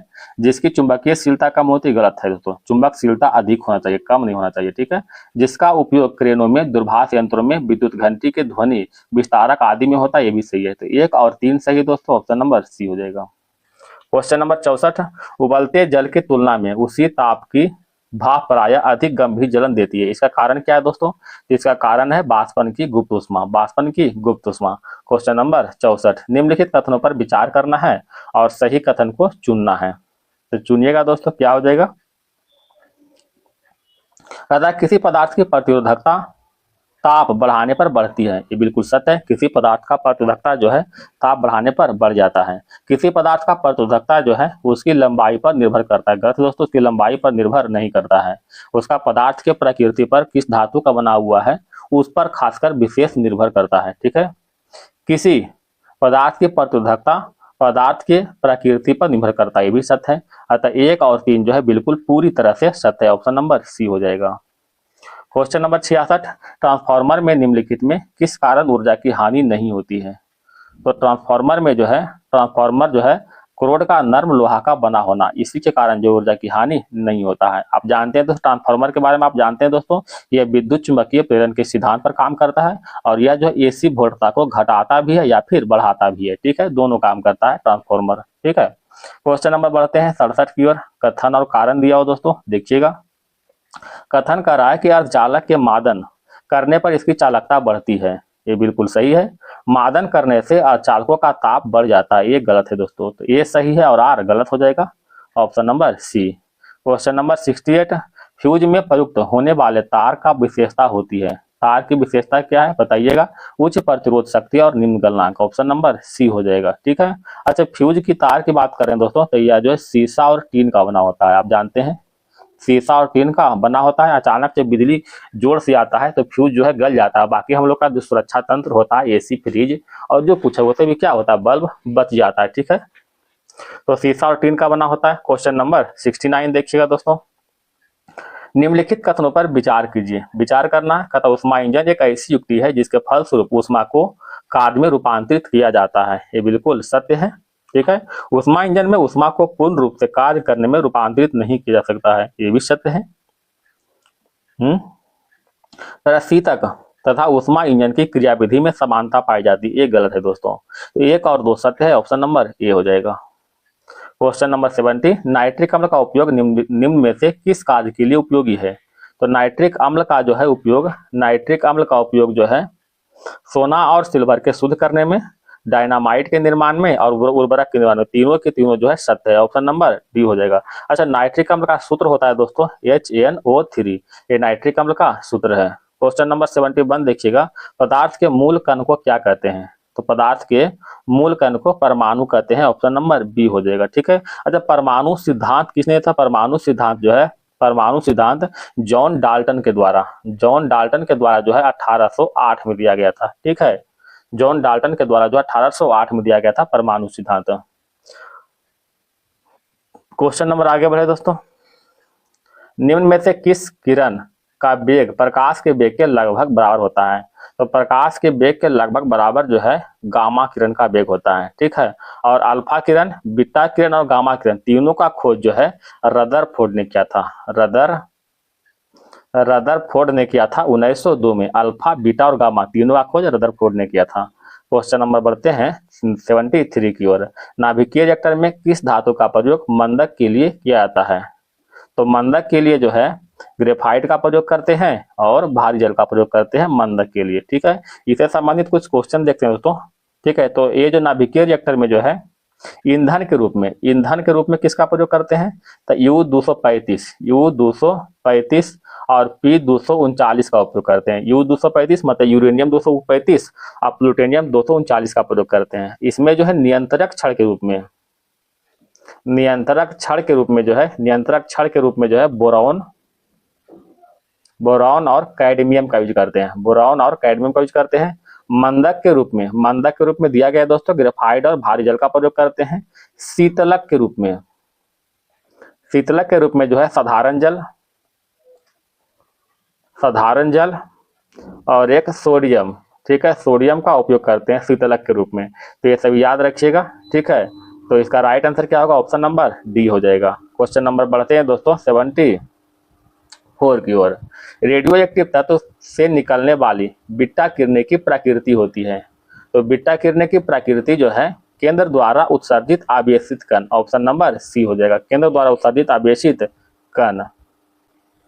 क्वेश्चन नंबर 75 देखिएगा दोस्तों। फैटी एसिड में सोडियम या पोटेशियम लवण के मिश्रण को कहा जाता है? तो क्या कहते हैं बताइएगा दोस्तों? फैटी एसिड में सोडियम और लवण के मिश्रण को साबुन कहते हैं। ठीक है, तो जीके का सेक्शन जो है समाप्त हो गया दोस्तों। अगर वीडियो पसंद आए तो एक लाइक जरूर कीजिएगा। इसके आगे दोस्तों मैथ और रीजनिंग का सेक्शन आ गया है। ठीक है, तो आइए दोस्तों हम लोग चलते हैं मैथ रीजनिंग की ओर। क्वेश्चन नंबर 76 से मेरे साथ बने रहिएगा। दो संख्याओं का लघुत्तम समावर्तक 120 है और उसका महत्तम समावर्तक 10 है। तो निम्नलिखित में से कौन सी संख्या जो है उन संख्याओं का योग हो सकता है? देखिएगा दोस्तों, HCF को पकड़ लीजिएगा। ठीक है, तो पहली संख्या को 10x मान लीजिए, दूसरी संख्या को 10y मान लीजिए। ये हो गया सेकंड नंबर। ठीक है, अब बताइए इन दोनों का एलसीएम कितना होगा दोस्तों? तो 10x इंटू बाई हो जाएगा, बराबर में 120 हो जाएगा। एक्स बाई का मान कितना होगा दोस्तों? 12 हो जाएगा। ठीक है, अब 12 को जो है को प्राइम फैक्टर के रूप में तोड़ दीजिए। तो इसको 4 गुना 3 कर सकते हैं, 4 गुना 3। ठीक है, तो पहला संख्या 10x है, x का मान 4 धरिएगा। तो यहाँ पर x का मान अगर 4 धरेंगे तो 10 गुना 4 करेंगे तो 40। यहाँ पर बाई का मान 3 पकड़िएगा, तो 10 गुना 3 करेंगे तो 30 कर दीजिएगा। कहता है दोनों का योग, तो 40 प्लस 30 कितना होगा दोस्तों? 40 30 70, ऑप्शन नंबर डी हो जाएगा। क्वेश्चन नंबर 77 देखिएगा। दो प्राकृत संख्याओं का योगफल और उसके लघुत्तम समावर्तक के साथ 7:12 है और उसके महत्तम समावर्तक 4 है। छोटी संख्या निकालने के लिए कह रहा है। HCF को पकड़ लीजिए, HCF 4 है, इसी को मान लीजिए फर्स्ट नंबर मान लीजिए 4x हो जाएगा। सेकेंड नंबर कितना होगा दोस्तों? 4y हो जाएगा। ठीक है, यहाँ पर दिया हुआ योगफल, तो योगफल कितना हो जाएगा? 4x प्लस में 4y। लघुत्तम समावर्तक, लघुत्तम कितना होगा दोस्तों दोनों का? तो दोनों का एलसीएम हो जाएगा 4x/, बराबर रेशियो दिया हुआ है 7:12, 7/12। क्या यहाँ से हल कर सकते हैं दोस्तों? यहाँ पर जो है 4 कॉमन लीजिएगा, तो 4 कॉमन लेंगे तो यहाँ पर क्या बचेगा दोस्तों? x इंटू बाई हो जाएगा, 4 से 4 कट जाएगा, यानी x plus by is equal to कितना होगा दोस्तों? x प्लस बाई का मान 7 और x बाई का मान 12 हो जाएगा। समझ रहे हैं? ठीक है, अब इसको अगर आप x माइनस बाई का मान निकालिए, नहीं तो आप डायरेक्ट थोड़ा सा सेंस लगा सकते हैं दोस्तों कि x इंटू बाई, अगर हम 12 को 4 इंटू 3 करते हैं दोस्तों, तो 4 प्लस 3 7 भी हो रहा है, 4 अतिया 12 भी हो रहा है, यानी मान जो है पूरी तरह से बैठ रहा है। ठीक है, तो यानी इसमें क्या है दोस्तों? छोटी संख्या निकालना है, तो मतलब छोटी इसमें कौन सा? 4 के 3, तो 3 छोटा है। ठीक है, तो 3 के मान धर दिया उसको, तो यहाँ पर 4 गुना 3 करेंगे तो कितना होगा दोस्तों? 12 हो जाएगा। ठीक है, 4 3 12, ऑप्शन नंबर सी हो जाएगा। अगर बड़ी संख्या पूछता तो 4 चौका 16 हो जाता। ठीक है, क्वेश्चन नंबर आगे बढ़े, क्वेश्चन नंबर 78 की ओर देखिएगा दोस्तों। कहता log 8 minus log 4, log 12 minus log 6 बटा में दिया हुआ है। ठीक है, जब यहाँ पर माइनस में दोस्तों, तो माइनस का अर्थ होता है डिवाइड, जब माइनस में रहे तो डिवाइड, अगर प्लस होगा तो गुना हो जाएगा, तो ध्यान दीजिएगा। ठीक है, तो इसको हम लिख सकते हैं दोस्तों log 8 बटा में 4 कर सकते हैं क्योंकि माइनस में है। ठीक है, अगर प्लस में ही होता तो यहाँ पर गुना करते, 8 गुने 4 करते हैं। ठीक है, फिर log कितना होगा दोस्तों? log हो जाएगा 12 बटा में 6 हो जाएगा, 6 दूनी 12, 4 दूनी 8। देखिए सेम टू सेम आ रहा है दोस्तों, log 2 बटा में log 2 आ रहा है। क्या दोनों को हल करेंगे तो एक आ जाएगा, ऑप्शन नंबर बी हो जाएगा। क्वेश्चन नंबर देखिए दोस्तों 79 की ओर। 40 सम संख्या का औसत क्या होगा? ठीक है, n सम संख्या का औसत जो है होता है दोस्तों n प्लस 1। ठीक है, n सम संख्या का औसत क्या होगा दोस्तों? n प्लस 1 होता है। तो 40 प्लस 1 कितना होगा दोस्तों? 41। ऑप्शन नंबर सी हो जाएगा। ध्यान रखिएगा कि n सम संख्या का औसत जो है अगर लगातार में रहे तो n प्लस 1 हो जाएगा। ठीक है, क्वेश्चन नंबर देखिएगा दोस्तों 80 की ओर। तीन संख्याओं में से पहली संख्या दूसरी संख्या का 3 गुनी है और तीसरी संख्या जो है पहली का 5 गुनी है। देखिए दोस्तों, यहाँ पर फर्स्ट नंबर लेते हैं, सेकेंड नंबर लेते हैं, या ये थर्ड नंबर हो गया। ठीक है, तो इसमें क्या करा दोस्तों? कहता है पहली संख्या दूसरी का 3 गुना। दूसरी संख्या को अगर x मानते हैं दोस्तों तो पहली कितना हो जाएगा? 3x हो जाएगा। और तीसरी संख्या पहली का 5 गुना। तीसरी संख्या जो है पहली का 5 गुना, पहली यानी 5 या 15x हो जाएगा। समझ गए? यानी रेशियो बैठ गया 3:1:15 हो गया, है कि नहीं? अब कहता है सबसे बड़ी और सबसे छोटी का अंतर। तो सबसे बड़ी 15, सबसे छोटी 1, अंतर कितना हो रहा है दोस्तों? 14 हो रहा है। ठीक है, 14 हो रहा है। इसमें दिया हुआ है औसत 57 दिया हुआ दोस्तों। औसत कितना है? 57। तो 57 यहाँ पर हो गया। अब बटा में इन तीनों का औसत निकाल दीजिएगा। ठीक है, तीनों का औसत निकालते हैं तो 15 + 3 18, 1 19। 19 बटा में 3 हो जाएगा, 3 ऊपर चला जाएगा। पहली अच्छा दोनों का अंतर निकालें दोस्तों 14, तो 14 से गुना कर दीजिएगा इसको। 19 × 3 = 57 और 14 नामा 26 से। ऑप्शन नंबर सी हो जाएगा, है कि नहीं? भारी नहीं था। क्वेश्चन नंबर 81 देखिए दोस्तों। कहता है नीना और मीना क्रमशः जो है 30,000 और 45,000 निवेश में साझेदारी में व्यापार आरंभ किया। 2 वर्ष बाद जो है 1.5 लाख के लाभ में मीना का भाग कितना होगा? आप जानते हैं दोस्तों, जो जितना पैसा लगाएगा उसके हिसाब से प्रॉफिट मिलेगा। ठीक है, तो यहाँ पर नीना हो गया, यहाँ पर मीना हो गया। नीना लगाया है 30 और मीना लगाया है 45। अगर इसको दोनों का हल करते हैं तो 15 दूनी 30, 15 × 3 = 45, यानी 2:3 आ रहा है। ठीक है, 2 वर्ष इसका भी है दोस्तों, 2 वर्ष इसका भी है, यानी दोनों तक कट जाएगा, उससे कोई फर्क पड़ने वाला नहीं है। तो कहता है मीना का भाग कितना होगा? यहाँ पर मीना 3 है दोस्तों, तो मीना 3, टोटल भाग 3 + 2 5 हो जाएगा। ठीक है, टोटल प्रॉफिट कितना है दोस्तों? 1.5 लाख रुपया। 1.5 लाख दोस्तों देख लीजिए, 1.5 लाख रुपया। 5 × 3 = 15, यानी कितना होगा दोस्तों? 30,000, यानी 3 दूना 6। ऑप्शन नंबर डी हो जाएगा। 3 × 3 = 9 दोस्तों, यानी कितना हो जाएगा? 90,000 हो जाएगा। ठीक है, 3 × 3 = 9 हो जाएगा ना, 90,000। तो ये जो बड़ा भाई था इसमें सिंपल था दोस्तों। अब इसी में आप लंबा चौड़ा कीजिएगा तो आपको समय लगेगा। ठीक है, तो कोशिश कीजिएगा लंबा चौड़ा करने के लिए नहीं, ताकि समय बचे आपको। 180 रुपये प्रति किलोग्राम चाय को 200 रुपये प्रति किलोग्राम चाय के साथ 5:8 के में मिला करके जो है बने मिश्रण को 221 रुपये प्रति किलोग्राम भाव से बेचता है। ठीक है, देखिए दोस्तों 180 रुपये प्रति किलोग्राम के दर से यहाँ पर 5 किलोग्राम, 5:3 है। 180 वाला 5 किलोग्राम और 200 वाला लिया है 3 किलोग्राम। ठीक है, तो 180 वाला 5 किलोग्राम था, 5 से गुना करता है 18×5 टोटल 900 रुपया लागत लगा। 200 रुपया के हिसाब से लिया है 3 किलोग्राम, तो 2 × 3 = 600 रुपया। टोटल हमें मिल गया दोस्तों 1500 रुपया। कितना मिला दोस्तों? टोटल हमें 1500 रुपया क्या हो गया? सीपी हो गया। बेच रहा है 210 के हिसाब से। ठीक है, एसपी कितना होगा दोस्तों? 210 के हिसाब से, यानी 210 गुना में कई किलोग्राम हुआ? 5 किलोग्राम और 3 किलोग्राम कितना हुआ? 8 किलोग्राम। 8 से गुना कर देंगे, 1 × 8 = 68 से। ठीक है, अब देखिए प्रॉफिट कितना होगा दोस्तों? तो 1680 या माइनस में 1500 बराबर कितना होगा दोस्तों? 180। 180 का प्रॉफिट हो जाएगा। तो 180 का 180 या गुना में 100 बटा में कितना हो? तो सीपी 1500 रुपया, है कि नहीं? 00 से 00 का 15 × 12 180, यानी 12% का प्रॉफिट हो रहा है। ठीक है, क्वेश्चन नंबर बढ़ते हैं दोस्तों 83 की ओर। ठीक है, शायद हल्का सा धुंधला दिख रहा है दोस्तों, थोड़ा सा मैनेज कीजिएगा। कहता 6 साल पहले कमल और सुरेश की आयु के अनुपात 6:5 था। ठीक है, 6:5 था। किसका है दोस्तों? एक कमल है, एक कमल है और दूसरा जो है सुरेश है। ठीक है, 6:5 था 6 साल पहले। इसको माइनस में हम 6 करते हैं। ठीक है, 6 साल पहले है ना। कहता है यहाँ पर 14 साल बाद, 14 है ना दोस्तों? देखना पड़ेगा दोस्तों 14 है या 4 है, थोड़ा सा हम कंफ्यूज हो रहे हैं। ठीक है, यहाँ पर ये 4 है दोस्तों, 14 नहीं। ठीक है, तो इसको ध्यान रखिएगा, ये 4 है। ठीक है, 14 नहीं है। तो कहता है 4 साल बाद, 4 साल बाद कितना होगा दोस्तों? कहता है 11:10 के अनुपात में हो जाएगा। ठीक है, अब देखिए दोनों का अंतर, देखिए यहाँ भी 5 है, दोनों का अंतर यहाँ भी 5 दिख रहा है। ठीक है, इन दोनों का अंतर कितना होगा? तो -6 और 4 का अंतर कितना होगा? 10 हो जाएगा। तो 10 के तुलना यहाँ डिफरेंस 5 से हो जाएगा। 5 दूना 10। कहता है वर्तमान उम्र निकालना है दोस्तों, तो यहाँ पर 4 साल बाद 10 हो रहा था, इसको 10 से गुना कर दिया, 10 दूना 20। ये 20 साल कब हो रहा है? 4 साल बाद। तो 4 साल पहले कितना होगा? 4 साल पहले 16 साल का, यानी वर्तमान उम्र क्या उसका था? 16 साल था। तो ऑप्शन नंबर सी हो जाएगा। क्वेश्चन नंबर देखिए दोस्तों 84 की ओर, कहता है एक कार जो है 12 दिन में, बी जो है ए से 60% अधिक सक्षम है, तो कहता है दोनों मिलकर काम करेगा तो कितने दिन में कर लेगा? देखिएगा दोस्तों, तो कुछ नहीं कर, एक यहाँ ए जो है ए काम करता है 1/12 भाग करता है, तो बी कितना करेगा दोस्तों? तो 1/12 का 60% अधिक मतलब 160/100 हो जाएगा, है ना। 0 से 0 कैंसिल, 4 तिया 12, 4 चौका 16, 2 दूनी 4, 5 दूनी 10, यानी जो है 2/15 काम करता है कौन? बी करता है, ठीक है। अब दोनों मिलकर हो जाएगा, ए प्लस बी का मान निकल जाएगा, 1/12 प्लस में 2/15। क्या दोनों को हल कर सकते हैं दोस्तों? दोनों को हल कर लीजिएगा।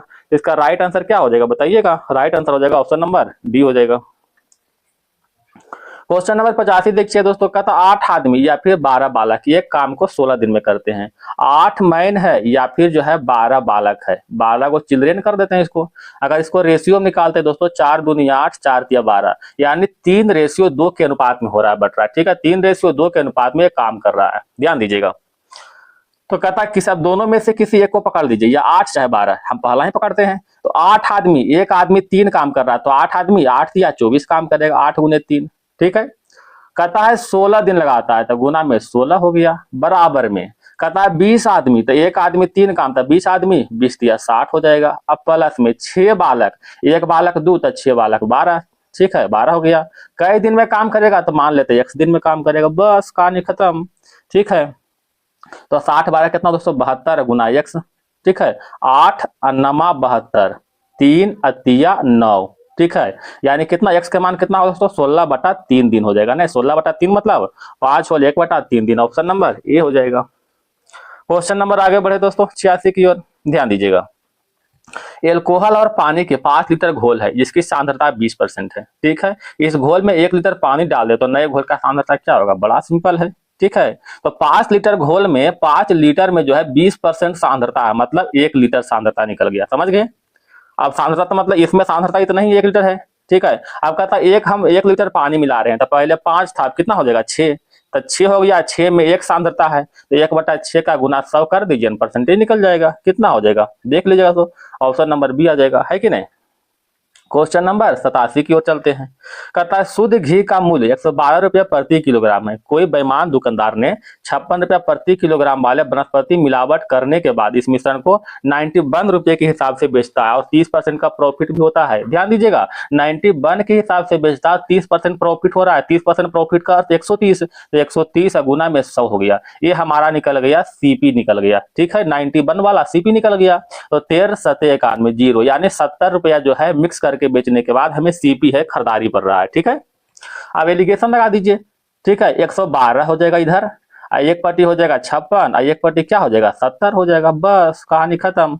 70 300 यानी 42 हो जाएगा। इधर कितना? 56 4 60, 14 हो जाएगा। 14 तिया 42 यानी 1:3 के अनुपात में, ऑप्शन नंबर डी हो जाएगा, है कि नहीं। बड़ा सिंपल है। क्वेश्चन नंबर आगे बढ़े दोस्तों 88।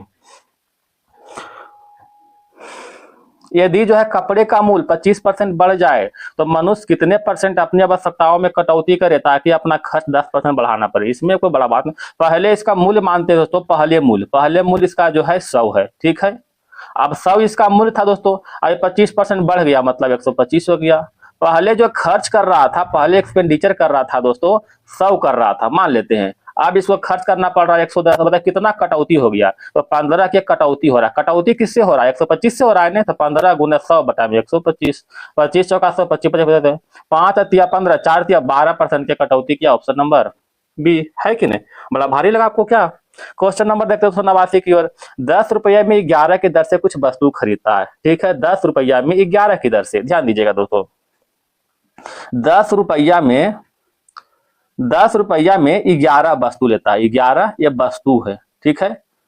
ये जो सीपी हो गया। अब कहता है 11 रुपये में, 11 रुपये में जो है 10 के हिसाब से जो है 10 वस्तु के हिसाब से क्या होता है? बेच देता है, ठीक है। हम इसको ऐसा करते हैं दोस्तों कि दोनों वस्तु को पहले हम बराबर कर देते हैं, ठीक है, दोनों वस्तु को बराबर कर देते हैं। तो यहाँ 11 10, अगर इसको हम जो है 10 से गुना करते हैं और इसको 11 से गुना कर, दोनों साइड बराबर हो रहा है, देखे तो 10 इधर गुना 10 इधर भी गुना कर दीजिए, 11 इधर गुना तो 11 इधर भी गुना कर दीजिए। समझ गए बात को? तो ये कितना हो गया दोस्तों? ये हो गया 100 रुपया में कितना? 110 वस्तु। 100 रुपया में 110 वस्तु। यहाँ पर जो है 121 रुपया में कितना? 110 वस्तु। यानी 110 वस्तु खरीदा, 110 वस्तु बेचा। खरीदा है 100 रुपया में, बेचा 121 रुपया। बता दीजिए कई परसेंट प्रॉफिट हुआ? 21%। 100 से 21 आ रहा है दोस्तों, ऑप्शन नंबर सी। बड़ा भारी नहीं लगा होगा, आशा करते हैं। Question number 90। एक किसी वस्तु को जो है ए ने एक वस्तु खरीदी और बी को 25% लाभ पर बेचा। मान लेते हैं ए जो है एक वस्तु को 100x में लिया है, तो बी को जो है 25% लाभ मतलब 125x में बेच दिया होगा, है कि नहीं?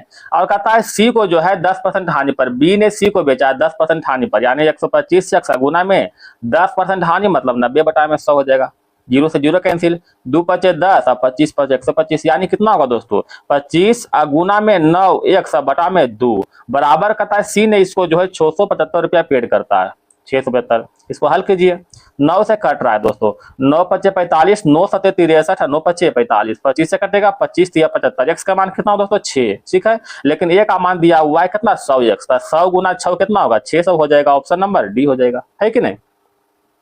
क्वेश्चन नंबर देखते हैं दोस्तों 91 की ओर। इसको तो हल करना दोस्तों, क्या इसको हल नहीं कर सकते? इसको हम बता देते हैं आंसर दोस्तों, इसको हल कर लीजिएगा, है ना।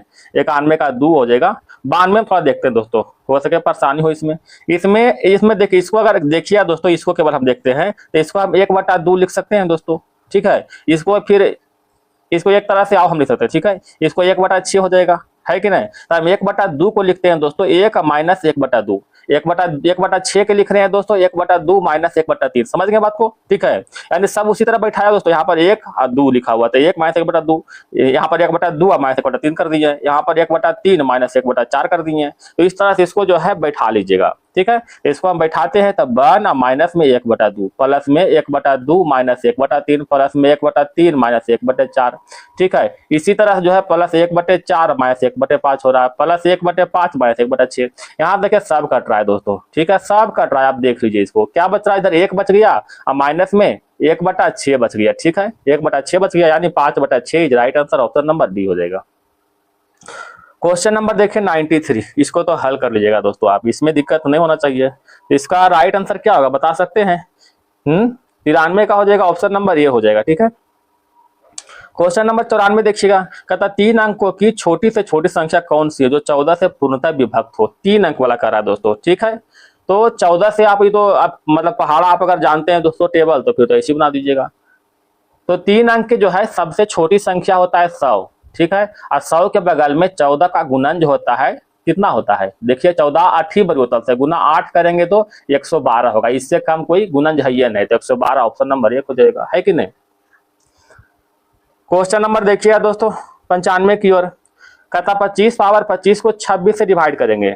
आप इसका बारे में जानते हो, अगर a पर पावर n को जो है a प्लस 1 से डिवाइड करते हैं तो इसमें 2 कंडीशन बैठता है। पहला कंडीशन, अगर n जो है n बराबर ऑड नंबर है, ठीक है। अगर n जो है ऑड नंबर है ना, तब इसका आंसर आ जाएगा बेस। बेस मतलब क्या आएगा दोस्तों? बेस मतलब a, ये वाला जो बेस करते हैं इसको आंसर a आ जाएगा, ठीक है। ये हम कर देते हैं इसको। अगर जो है x जो है, यहाँ पर n है दोस्तों, सॉरी हम x बोल रहे हैं, n, ठीक है। अगर n जो है इवन नंबर है, ठीक है, n इवन नंबर है, तब इसका आंसर क्या होगा दोस्तों? तब इसका आंसर हो जाएगा 1, ठीक है। अब यहाँ पर चेक कर लीजिए, यहाँ पर देखिए a का मान 25, n का मान 25 हो गया। क्या n जो है ऑड है कि इवन है? अगर ऑड है तो इसका मान क्या हो जाएगा दोस्तों? 25 हो जाएगा। अगर इवन मानते हैं तो इसका मान 1 हो जाएगा। अब बताइए क्या मानना चाहते हैं, ठीक है। तो यहाँ पर 25 क्या है? ऑड नंबर है, यानी राइट आंसर क्या हो जाएगा? 25, ऑप्शन नंबर बी हो जाएगा। तो एक कंडीशन 2 है, दोनों कंडीशन याद रखिएगा, ठीक है। कि अगर n का मान ऑड नंबर हो तो राइट आंसर होगा बेस, ठीक है। अगर n का मान इवन नंबर हो तो इसका राइट आंसर होगा 1। क्वेश्चन नंबर आगे बढ़े,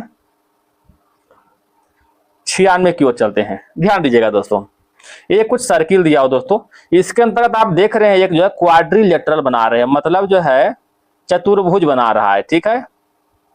दिखा दोस्तों। अब आप जानते हैं दोस्तों चतुर्भुज में जो है अपोजिट कोनों का योगफल जो है 180 होता है, तो ये 130 हुआ, तो ये कितना हो जाएगा मालूम है आपको? ये 50 हो जाएगा, है कि नहीं। अब यहाँ पर आप जानते हैं दोस्तों कि अर्धवृत्त का जो कोण होता है समकोण होता है, ये आपका सेंटर है समझ गए। यहाँ देखिए ये जो अर्धवृत्त का कोण दिख रहा है दोस्तों ए वाला, तो ये जो है समकोण हो जाएगा, मतलब 90 डिग्री हो जाएगा। तो ये 90 डिग्री हो गया, ये 50 डिग्री हो जाएगा, तो ये कितना हो जाएगा बता सकते हैं? तो 9 अब प्लस 5 कितना होगा दोस्तों? 14, 140, 180 में से घटा दीजिए इसको 180 में से 140 कितना होगा दोस्तों? हाँ 140 डिग्री। यानी यही पूछ रहा है BAC का मान, BAC का मान कितना हो जाएगा? 40 degree. 40 degree option number B. Question number देखिएगा 97, इसमें क्या है दोस्तों? ठीक है, इसको तो आप हल भी कर सकते हैं दोस्तों। देखिए दोस्तों 1 - 1/3 करेंगे तो क्या आएगा? 2/3। ठीक है, इसको हल कीजिएगा तो कितना आएगा दोस्तों? 3/4। इसको हल कीजिएगा तो 4/5। इसी तरह हल कीजिएगा दोस्तों, ठीक है, तो कितना हो जाएगा? 99/100 हो जाएगा। देखिएगा दोस्तों 3 से 3 कैंसिल, 4 से 4 कैंसिल, 5 से कहीं 5 कैंसिल होगा, 99 से कहीं 99 कैंसिल होगा, यानी मेरे पास बच गया 2/100 हो गया, यानी 1/50 हो जाएगा। Option number C is right answer. Question number देखिए दोस्तों 98 की ओर।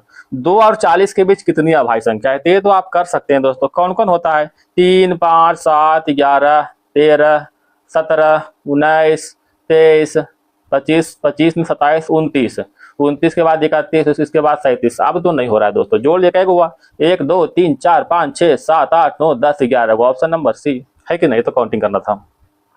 एक विद्यालय में 25 अध्यापक हैं जो गणित और भौतिकी पढ़ाते हैं। ठीक है, बिल्कुल ठीक है। कहता है इसमें से जो है 15 भौतिकी और 3 जो है भौतिक गणित दोनों। तो भाई डायग्राम हो गया दोस्तों। 3 को जो है भौतिक गणित, इसको मानते हैं फिजिक्स, इसको मानते हैं दोस्तों मैथ। ठीक है, तो 3 को जो है फिजिक्स और मैथ दोनों लिख दिए हम। ठीक है, 15 जो है भौतिकी पढ़ाते, लिखा हुआ 15 भौतिकी पढ़ाते हैं, तो भौतिक यहाँ पर दोस्तों, तो 15 में से 3 यहाँ पर आ गया, कितना बचेगा? 12। समझ गए? तो 12 + 3, 12 + 3 15, टोटल है दोस्तों 25। टोटल कितना है? 25। अब कितना बच गया यहाँ पर? 10 वो मैथ पढ़ाएगा, तो 10 वो जो मैथ का था। कितने अध्यापक जो है गणित पढ़ाते हैं? तो ध्यान दीजिए कितने, यहाँ पर केवल हुआ 10 मैथ केवल पढ़ाते हैं, लेकिन कह रहा मैथ केवल, तो मैथ जो है 10 + 3, 10 प्लस में 3 कितना होगा? 13। 13 जो है मैथ पढ़ाते हैं। अगर इसमें केवल कर दे कितने कितने अध्यापक केवल गणित पढ़ाते हैं, तो केवल रहेगा तो 10 आंसर हो जाएगा। ठीक है, इसमें गणित लिखा हुआ है, ठीक है, तो कितना हो जाएगा? 13। क्वेश्चन नंबर देखिए दोस्तों 100 की ओर। कुछ सर्किल दिया हुआ, इसमें केंद्रीय कोण बनाया हुआ दोस्तों। क्या कह रहा है देखिएगा, कहता है पाई चार्ट में रॉयल्टी के संगत केंद्रीय कोण, रॉयल्टी का है दोस्तों, देखिए रॉयल्टी के संगत 17%, रॉयल्टी हो गया 17%, 17%। ठीक है, विज्ञापन के संगत, विज्ञापन का है दोस्तों 10%, विज्ञापन हो गया 10%। ठीक है, से कहता है केंद्रीय कोण से कितना अधिक है? ये कितना अधिक हो रहा है देख रहे हैं? 7 अधिक हो रहा है, 7% अधिक हो रहा है। टोटल जो है होता है एक वृत्त पर टोटल 360 डिग्री का एंगल बनता है दोस्तों। तो 360 का जो है 7% निकल जाएगा, 360 का 7% कितना हो जाएगा देख लीजिएगा। 7 छक 42, 7 21, 4 25, यानी 25.2 डिग्री हो जाएगा। 25.2 कहाँ है? ऑप्शन नंबर ये हो जाएगा। क्वेश्चन नंबर देखिएगा दोस्तों 101 की ओर। अब आते हैं रीजनिंग की ओर, चलते हैं। रीजनिंग में क्या है दोस्तों देखिएगा, इन दोनों को जोड़ दीजिए, यानी 25 + 73 को जोड़ दीजिए, अब बटा में 2 कर दीजिए, तो 5 3 8 हो जाएगा, इधर 7 दोनों, अब I2 बराबर 49 हो जाएगा। समझ गए? तो उसी तरह देख लीजिए दोस्तों, इसका आंसर कौन सा हो जाएगा? ए हो रहा है। ठीक है, तो 26 + 18 कीजिएगा, 26 + 18 by 2 बराबर में 22 हो जाएगा। ऑप्शन नंबर सी हो जाएगा, है कि नहीं? क्वेश्चन नंबर 102 देखते हैं दोस्तों। इसमें क्या किया गया है? हमें दोनों के गुना किया दोस्तों। ठीक है, 12 × 11 किया, तो 12 × 11 करेंगे कितना होगा दोस्तों देखिएगा? 120 और 12 32, 132 आ रहा है। इसमें 5 अगर हम अपने मन से जोड़ देते हैं दोस्तों तो 137 आ रहा है कि नहीं है? उसी तरह इसमें भी देखिए दोस्तों, यहाँ भी वही चीज किया हुआ है ना? इसका राइट आंसर क्या हो जाएगा? ऑप्शन नंबर सी हो जाएगा। 21 × 25 करेंगे दोस्तों, कितना होगा? 25 × 25 × 50, 500, यानी 525। अब में 5 अगर जोड़ते हैं दोस्तों तो 530 आ रहा है, यहाँ पर देख रहे हैं। क्वेश्चन नंबर 103 देखिएगा, क्या किया गया दोस्तों। ये 6 दोस्तों, 6 में 6 का स्क्वायर कर दीजिएगा, तो 6 का स्क्वायर कितना होगा दोस्तों? 36। और 36 में से 5 अपने मन से घटा दीजिए, कितना बचेगा? 31।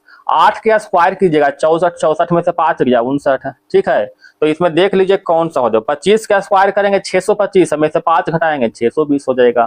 क्वेश्चन नंबर आगे बढ़ते हैं दोस्तों 4 की ओर। कहता कुछ मृतिका मिट्टी है, कुछ मृतिका जो है क्या है दोस्तों?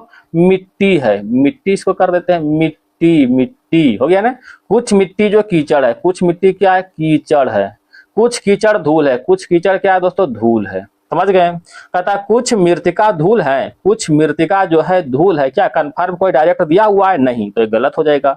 सभी धूल मिट्टी है, इसमें तो सभी वाला तो कहीं हो ही नहीं रहा है दोस्तों, जब भी हर कुछ में कुछ है, सभी कहीं है कहीं नहीं है, तो ये भी गलत। तो ना ही एक ना ही दो। क्वेश्चन नंबर देखिएगा दोस्तों 105 की ओर। कोई मानचित्र नक्शा नहीं है, कोई मानचित्र, मानचित्र कोई मानचित्र जो है नक्शा नहीं है, नक्शा कोई मानचित्र नक्शा नहीं है, ठीक है, नहीं है। सभी ग्लोब नक्शे हैं, सभी ग्लोब जो है नक्शे के अंदर, यहाँ पर जी से ग्लोब कर दें, यहाँ पर जी से ग्लोब कर देते हैं, सभी ग्लोब नक्शे के अंतर्गत है। सभी एटलस नक्शे हैं, सभी एटलस भी नक्शा के अंतर्गत, यहाँ एटलस को ये कर देते हैं दोस्तों, सभी एटलस नक्शा में है, ठीक है। अब कहता है कोई एटलस मानचित्र नहीं है, कोई एटलस मानचित्र तो नहीं है, बिल्कुल नहीं। जब कोई नक्शा मानचित्र नहीं दोस्तों, तो कोई एटलस कहाँ से हो जाएगा, ठीक है, ना ही कोई एटलस होगा ना ही कोई ग्लोब होगा, क्योंकि दोनों जो है नक्शा के अंदर ही है, तो ये बिल्कुल सत्य है। कुछ ग्लोब एटलस है, कुछ ग्लोब एटलस है, कुछ ग्लोब एटलस है, क्या इन दोनों में डायरेक्ट कोई संबंध है? कुछ नहीं संबंध दिया हुआ, तो ये गलत हो जाएगा। तो ऑप्शन नंबर 1 यानी केवल और केवल एक अनुसरण कर रहा है। क्वेश्चन नंबर देखिएगा दोस्तों 106 की ओर। सभी मोटर जलपोत है, सभी मोटर क्या है दोस्तों? जलपोत है, मोटर, मोटर, सभी मोटर क्या है? जलपोत है, जलपोत है। कुछ जलपोत प्याला है, कुछ जलपोत जो है दोस्तों प्याला है, कुछ जलपोत क्या है? प्याला है, ठीक है। कहता कोई जलपोत हथौड़ा नहीं है, कोई जलपोत जो है हथौड़ा नहीं है, हथौड़ा नहीं है, ठीक है। अब कहता है कुछ मोटर हथौड़ा है, कुछ मोटर जो है हथौड़ा है, क्या संबंध डायरेक्ट दिया हुआ है? नहीं दिया हुआ, गलत हो जाएगा। कुछ प्याले मोटर है, कुछ प्याला मोटर, क्या संबंध दिया हुआ? डायरेक्ट में नहीं दिया हुआ, गलत हो जाएगा। कुछ प्याले जो है हथौड़े नहीं, हाँ ये हो सकता है, कुछ प्याले हथौड़े नहीं है, कुछ प्याला हथौड़ा नहीं है, बिल्कुल जो है दिया हुआ है। क्यों? क्योंकि कहता है जलपोत हथौड़ा नहीं है, जलपोत के कुछ भाग जो है प्याला भी है, इसका मतलब प्याला हथौड़ा नहीं है, कुछ तो नहीं है कि नहीं? तो बिल्कुल सत्य है, यानी 3 नंबर इज राइट आंसर हो जाएगा। क्वेश्चन नंबर देखिए दोस्तों 107 की ओर, ठीक है। इसमें देखिए 2 दिया दोस्तों, एक ऊपर एक नीचे, ठीक है। हम ऊपर बताते हैं दोस्तों, नीचे वाला आप खुद बनाइएगा एक, ठीक है। तो दोस्तों मतलब कि हम चलते हैं ब्लड रिलेशन की ओर। राधा अपने भाई रोहन से मिलने जाती है, यानी कहने का मतलब राधा का भाई हुआ, हिंदी में थोड़ा लिखते हैं दोस्तों, राधा, राधा, राधा, ठीक है। राधा का भाई हुआ ब्रो, मतलब कौन हुआ? मोहन, मोहन है उसने, रोहन है दोस्तों, सॉरी रोहन है, राधा का भाई रोहन हो गया, ठीक है। जो अपने पिता प्रशांत, जो अपने पिता प्रशांत, अब देखिए ये दोनों तो भाई बहन हो सकता है, मतलब राधा क्या है मालूम नहीं, भाई है कि बहन है, क्या है, पुरुष है या फीमेल है मालूम नहीं है, ठीक है। तो कहने का दोनों जो है भाई बहन है, ठीक है। कहता है जो अपने पिता प्रशांत, रोहन के पिता, रोहन के पिता का हो चाहे राधा के पिता, प्रशांत, पिता मतलब फादर, प्रशांत, ठीक है, प्लस में जाएगा। माता सारला, इसी का माता क्या है दोस्तों? माता जी सरला, तो इसी को हम यहाँ लिखते हैं दोस्तों, सॉरी इसी को हम विवाहित कर देते हैं, माता सारला, सारला, ठीक है। ये दोनों विवाहित हो गया है, पति पत्नी हो गया इसका जो है, ठीक है। अब कहता है रोहन के 2 बच्चे हैं, रोहन के 2 बच्चे, एक बच्चे 2 बच्चे, तो रोहन के 2 बच्चे, एक जो है बिनती है, बिन्नी को जो कुछ लिखा दोस्तों बिन्नी कर देते इसको, एक बिन्नी है और एक जो है चंपक है, चंपक है, 2 बच्चे हैं। बिन्नी का पति केशव है, बिन्नी के पति केशव है, पति जो है केशव है, केशव है, ठीक है, ये पति हो गया, ठीक है। ये केशव पति है तो बिन्नी पत्नी हो जाएगा। और चंपक का जो पत्नी है टीना है, चंपक का पत्नी को जो है टीना है, ठीक है, चंपक का पत्नी टीना, ये पत्नी तो ये पति हो जाएगा, है ना। ये दोनों जो है, आप कहता है टीना के पुत्री ने राधा को, टीना के पुत्री ने राधा को उसे घर ढूंढने में मदद किया। कहता है टीना के पुत्री, टीना के पुत्री, टीना के पुत्री, टीना के पुत्री, टीना के पुत्री कोई होगा दोस्तों, है कि नहीं, है, मदद की। तो कहता है टीना के पुत्री का रोहन से क्या संबंध है? टीना के पुत्री, अरे टीना के पुत्री मतलब समझा कि रोहन का जो है बेटा का जो है बेटी, रोहन का बेटा का बेटी, यानी राधा का भी उसी हो जाएगा, है नहीं। तो राधा का जो है, अच्छा इसमें कहता है टीना के पुत्र, रोहन से क्या संबंध है? तो रोहन से क्या संबंध होगा बता सकते हैं दोस्तों, यानी मतलब पुत्र का पुत्री, पुत्र का पुत्री, ऑप्शन नंबर डी हो जाएगा, है, बेटा का बेटी मतलब पुत्र का पुत्री। 107 का हो गया ना। क्वेश्चन नंबर बढ़ते हैं दोस्तों, अगला जो है 108 आप खुद बनाइएगा, 108 का ए नंबर हो रहा है, ठीक है, एक आप बनाइए एक हम बनाते हैं। क्वेश्चन नंबर 109 देखिएगा, कहता एस बाई एन सी का 44 जो है 17 लिखते हैं, इसमें कुछ नहीं करना। तो एस का क्या होता है दोस्तों? एस का 19 होता है, प्लस में बाई का 25 होता है, इन दोनों के जोड़िए क्या आता है दोस्तों? 44 आता है। एन और सी, एन का मान 14 होता है दोस्तों, सी का मान 3 होता है, 14 3 17 होता है, ठीक है, 14 3 17, यहाँ पर 44 17, 44 17 लिखा हुआ है, देख रहे हैं यहाँ पर, है कि नहीं, यानी पहला दूसरा जोड़ा हुआ है, फिर तीसरा चौथा जोड़ा हुआ है, बस इतने भी कर दीजिए।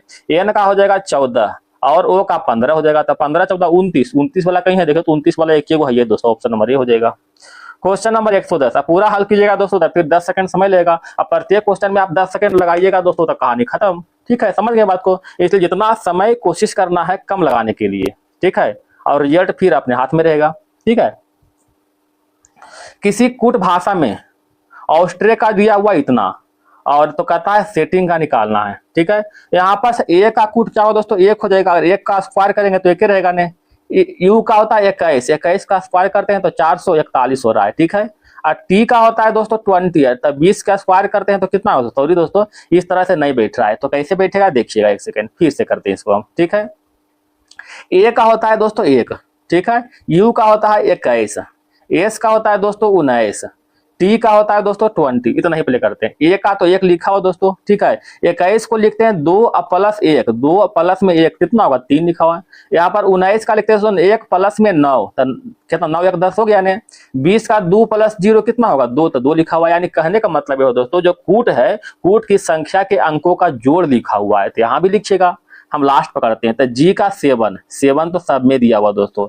एन का होता है 14, 14 के 4 प्लस 1 कितना होगा 5, 5 कहाँ है दोस्तों, 5 यहाँ पर है, एक 5 यहाँ पर भी है। ठीक है, अगला पकड़ते हैं दोस्तों, है ना। यहाँ पर हम देख रहे हैं 9 2 सब मिल रहा है दोस्तों, आई का 9 भी मिल रहा है दोस्तों, इधर जो है टी का 20, टी का क्या होगा 20, मतलब 2 प्लस 0 2 होगा, तो 2 देखिए यहाँ पर है, ऑप्शन नंबर सी हो जाएगा, है कि नहीं। क्वेश्चन नंबर आगे बढ़े दोस्तों, 11 की ओर चलते हैं। इसमें क्या किया गया दोस्तों, देखिएगा इधर, शायद हमें लग रहा है कि 80 और 48 को जोड़ दिया गया था। 80 प्लस 48 कितना होगा दोस्तों, 80 प्लस 48 8 4 12 128, 128 को 2 से डिवाइड करेंगे 64 आ रहा है, जो कि 64 दिया हुआ है। ठीक है, अब उसी तरह इसको भी कर दे दोस्तों, इसको 2 से आप गुना कर दीजिए, समझ गए। 2 से गुना करने पर क्या आ जाएगा 432 आ जाएगा। अब 432 में से इसको घटा दीजिए, तब 232 घटाएंगे तो कितना बचेगा 200 बचेगा, ऑप्शन नंबर डी हो जाएगा। 432 में से घटाएंगे 232 कितना हो जाएगा 200। क्वेश्चन नंबर 112, इसका तो विपरीत आप जानते हैं दोस्तों, एल का विपरीत के, ओ का विपरीत एम और एन का विपरीत पी हो जाएगा। तो कहता है पी का विपरीत क्या हो जाएगा एन हो जाएगा, ऑप्शन नंबर बी।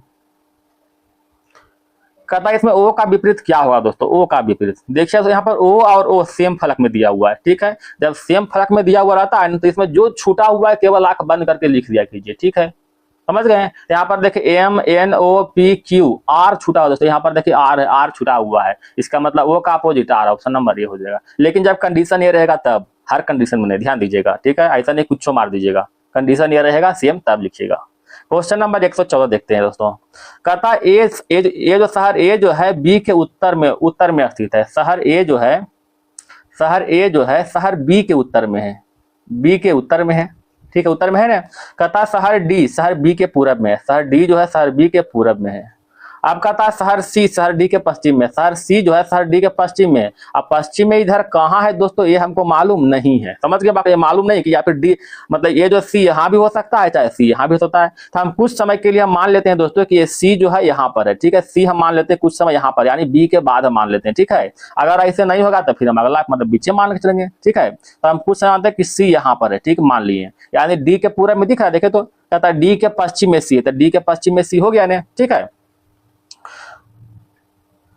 अब कहता है ई जो है, ये जो शहर ई जो है सी के दक्षिण में है, शहर ई जो है शहर सी के दक्षिण में है, ई हो गया।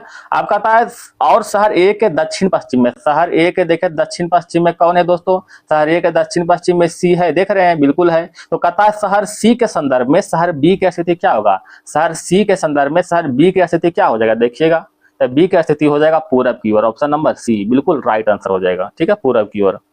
क्वेश्चन नंबर आगे बढ़ते हैं दोस्तों।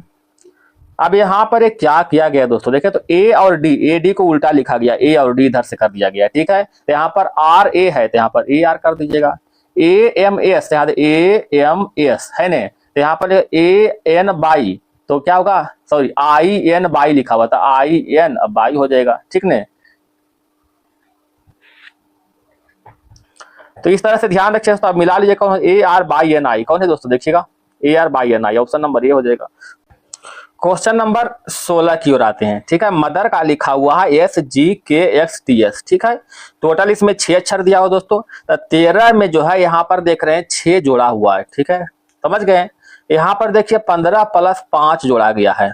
ठीक है, यहाँ पर देखिए आज 4 जोड़ा गया प्लस में 4, तो यहाँ 4, यहाँ पर 3 जुटेगा, यहाँ पर 2, यहाँ पर देखिए 1 जुटेगा, तो आर के बाद प्लस में 1 हो रहा है। समझ गए दोस्तों, है ना। तो यहाँ पर टोटल 7 अक्षर है, तो यहाँ पर 7 जोड़िएगा, तो डी में जो है 7 जोड़ेंगे, डी में प्लस 7 जोड़ेंगे, तो 7 4 11 यानी के हो रहा है दोस्तों।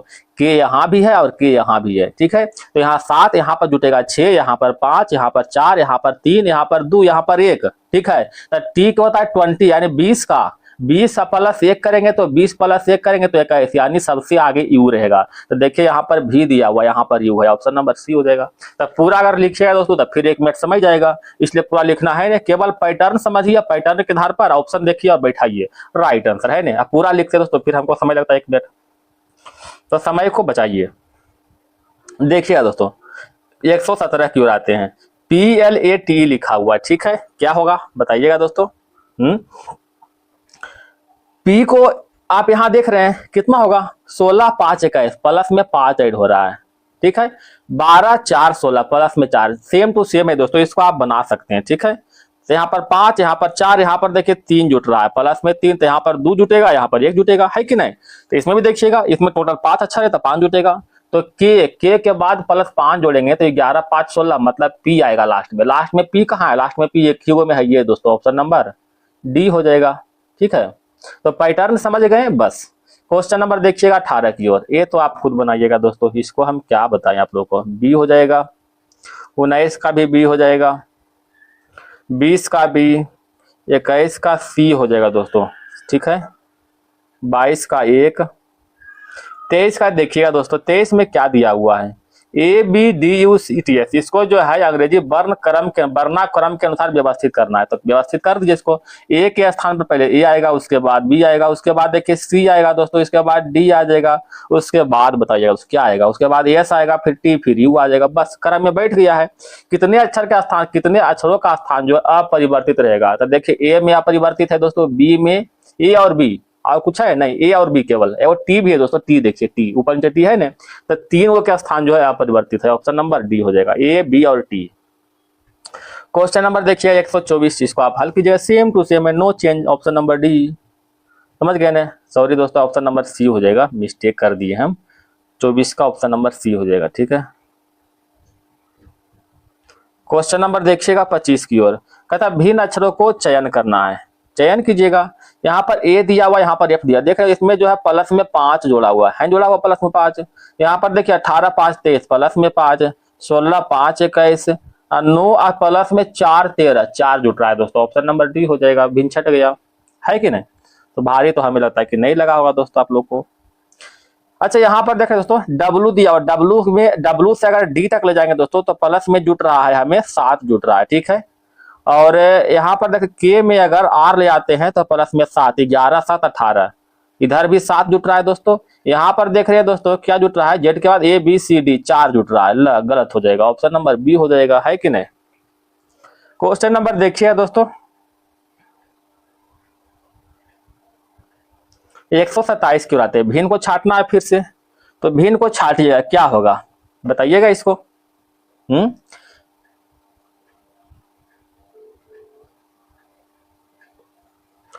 अगर हम इसको 7 प्लस में 2 करते 9 माइनस में घटा, तो 9 7 में से 2 गया 9 होगा, नहीं सॉरी 7 प्लस 2 दोस्तों, मिस्टेक बोल रहे हैं, मैं 7 2 9, 1 2 3 प्लस में 18, देखिए यहाँ देखिए दोस्तों 18 प्लस में 1, यहाँ सब में 2 जुट रहा है दोस्तों, यहाँ सब में 1, यहाँ पर 1 जुट रहा है, ठीक है, यहाँ पर 1 जुट रहा है, ऑप्शन नंबर सी हो जाएगा, है कि नहीं, भारी नहीं है। ये तो क्रम में बैठाना है दोस्तों, कैसे बैठाइएगा, पहले बड़ा से छोटा की ओर, ऑप्शन देख रहे हैं, पहले बड़ा सब में दिया हुआ है, तब बड़ा से छोटा की ओर चलना है। तो महासागर, महासागर के बाद हो जाएगा नदी, नदी के बाद हो जाएगा झील, झील के बाद हो जाएगा तालाब, तालाब के बाद बरसाती पोखर, ठीक है। तो इस तरह से ऑप्शन नंबर सी हो जाएगा। 29 भी दोस्तों सेम टू सेम है, कोई बड़ा भारी नहीं, चलिए बताते हैं दोस्तों, CAREFUL, ठीक है, केयरफुल। अब इसमें क्या है दोस्तों, वर्ण क्रम में बैठाना है, तो पहले ए आ जाएगा तो पहले ए कर देते हैं, ठीक है। ए के बाद कौन सा आएगा दोस्तों, ई आ जाएगा, ए के बाद आ जाएगा सी, ए के बाद सी आ गया, सी के बाद ई आ जाएगा, ई के बाद कौन सा आएगा बताइएगा, ई के बाद एफ आ जाएगा, एफ के बाद देखिएगा दोस्तों एफ खत्म हो गया, अब बच गया एल, तो एल आ जाएगा, आर फिर यू हो गया। अब इसमें कह रहा है दोस्तों कि जो नया समूह जो बन गया ये वाला, कहता बाएं से दूसरा कौन होगा, सी। दाएं से चौथा कौन सा होगा दोस्तों, देखिएगा ये इन दोनों के बीच कितने अक्षर है, तो 3 3 6 मतलब 2 अक्षर हो जाएगा, ऑप्शन नंबर डी है कि नहीं। 29 का क्वेश्चन नंबर 30 देखिए, अधिकतम आयत की संख्या कितना हो जाएगा। पहले जो अलग अलग छोटका आयत है वो काउंटिंग कर ले दोस्तों। देखे पहले हम ये देखिए एक आयत, 2 आयत, फिर 3 हो जाएगा दोस्तों, फिर 4 हो जाएगा, फिर हो जाएगा 5। जो भी पहले अलग अलग है सब काउंटिंग कर लें, कितना दोस्तों 5 हो गया नहीं। इसको थोड़ा सा अब देखिए दोस्तों, यहाँ पर देखिए एक आयत बन रहा है, देखिए इधर में एक आयत, ठीक है, ये तो हो गया। अगला देखिएगा यहाँ से देखिए एक तो बड़ा वाला बन रहा है दोस्तों, ठीक है, 2 हो गया। तीसरा देखिए दोस्तों, तीसरा देखिए यहाँ पर आएगा, फिर ये वाला देखिए 3, यानी 5 प्लस 3 हो गया दोस्तों। अब देखिए एक तो जो है बड़ा वाला बनेगा दोस्तों ऊपर से नीचे, ये देखिए प्लस में 1 हो गया। और तो हमें लग रहा है कि नहीं बन रहा है दोस्तों, ऑप्शन नंबर बी हो जाएगा, 5 3 8 1 9 है कि नहीं। क्वेश्चन नंबर देखिएगा 131 की ओर, डायग्राम दिया दोस्तों, कहता पिता भाई पुरुष, ठीक है, पुरुष के अंदर तो पिता आएगा दोस्तों, ठीक है, लेकिन जो है भाई की गारंटी नहीं है कि मतलब ये जो पिता के अंतर्गत भाई आएगा कि नहीं आएगा, ये कंफर्म नहीं हो रहा है दोस्तों, ठीक है। दादाजी के उसके बाद पिताजी यानी पुरुष के अंतर्गत आएगा दादाजी, इसके अंतर्गत पिताजी, तो बिल्कुल सही बैठ रहा है, ऑप्शन नंबर बी हो जाएगा। क्वेश्चन नंबर देखिए दोस्तों 132 की ओर चलते हैं। क्या कह रहा है दोस्तों, देखिएगा डिफरेंस क्या हो रहा है। यहाँ पर डिफरेंस देख रहे हैं दोस्तों, प्लस में 9 हो रहा है, डिफरेंस 11, डिफरेंस हो रहा है 13, डेवरी 15, अगला कितना होगा दोस्तों 17 हो जाएगा। 17 जोड़िएगा, 17 4 21, एक हो रहा लास्ट में एक वाला एक ही को है ये दोस्तों, है ना। देखिएगा कितना अंतर है दोस्तों, 60 प्लस में 4 64, 64 और 6 अवरी 8 अवरी में 10, तो बैक होगा तो कितना होगा, प्लस में 2 और प्लस में 0 हो जाएगा। तो 60 में से 2 गया, कितना होगा दोस्तों 58, 58 में से 0 गया तो फिर 58, option number D. Question number 34 देखिएगा क्या कह रहा है दोस्तों, डिफरेंस 4 का हो रहा है, डिफरेंस 6 का, अवरी 8 का, अवरी डिफरेंस क्या होगा दोस्तों 10 का, 18 10 28, ऑप्शन नंबर ए हो जाएगा। तो क्वेश्चन हल्का था ये सभी। 135 देखते दोस्तों, सबका नामांकित किया हुआ है, ऊपर से मतलब नहीं हमको है। कहता कितने खिलाड़ी कबड्डी और फुटबॉल दोनों खेलते हैं, तो कबड्डी देखिए कबड्डी खेलता मतलब ये जो 9 जो है दोस्तों कबड्डी भी खेल रहा है और ये जो फुटबॉल भी खेल रहा है, तो 9 हो जाएगा, ऑप्शन नंबर ए का, ठीक है। क्वेश्चन नंबर देखिए दोस्तों,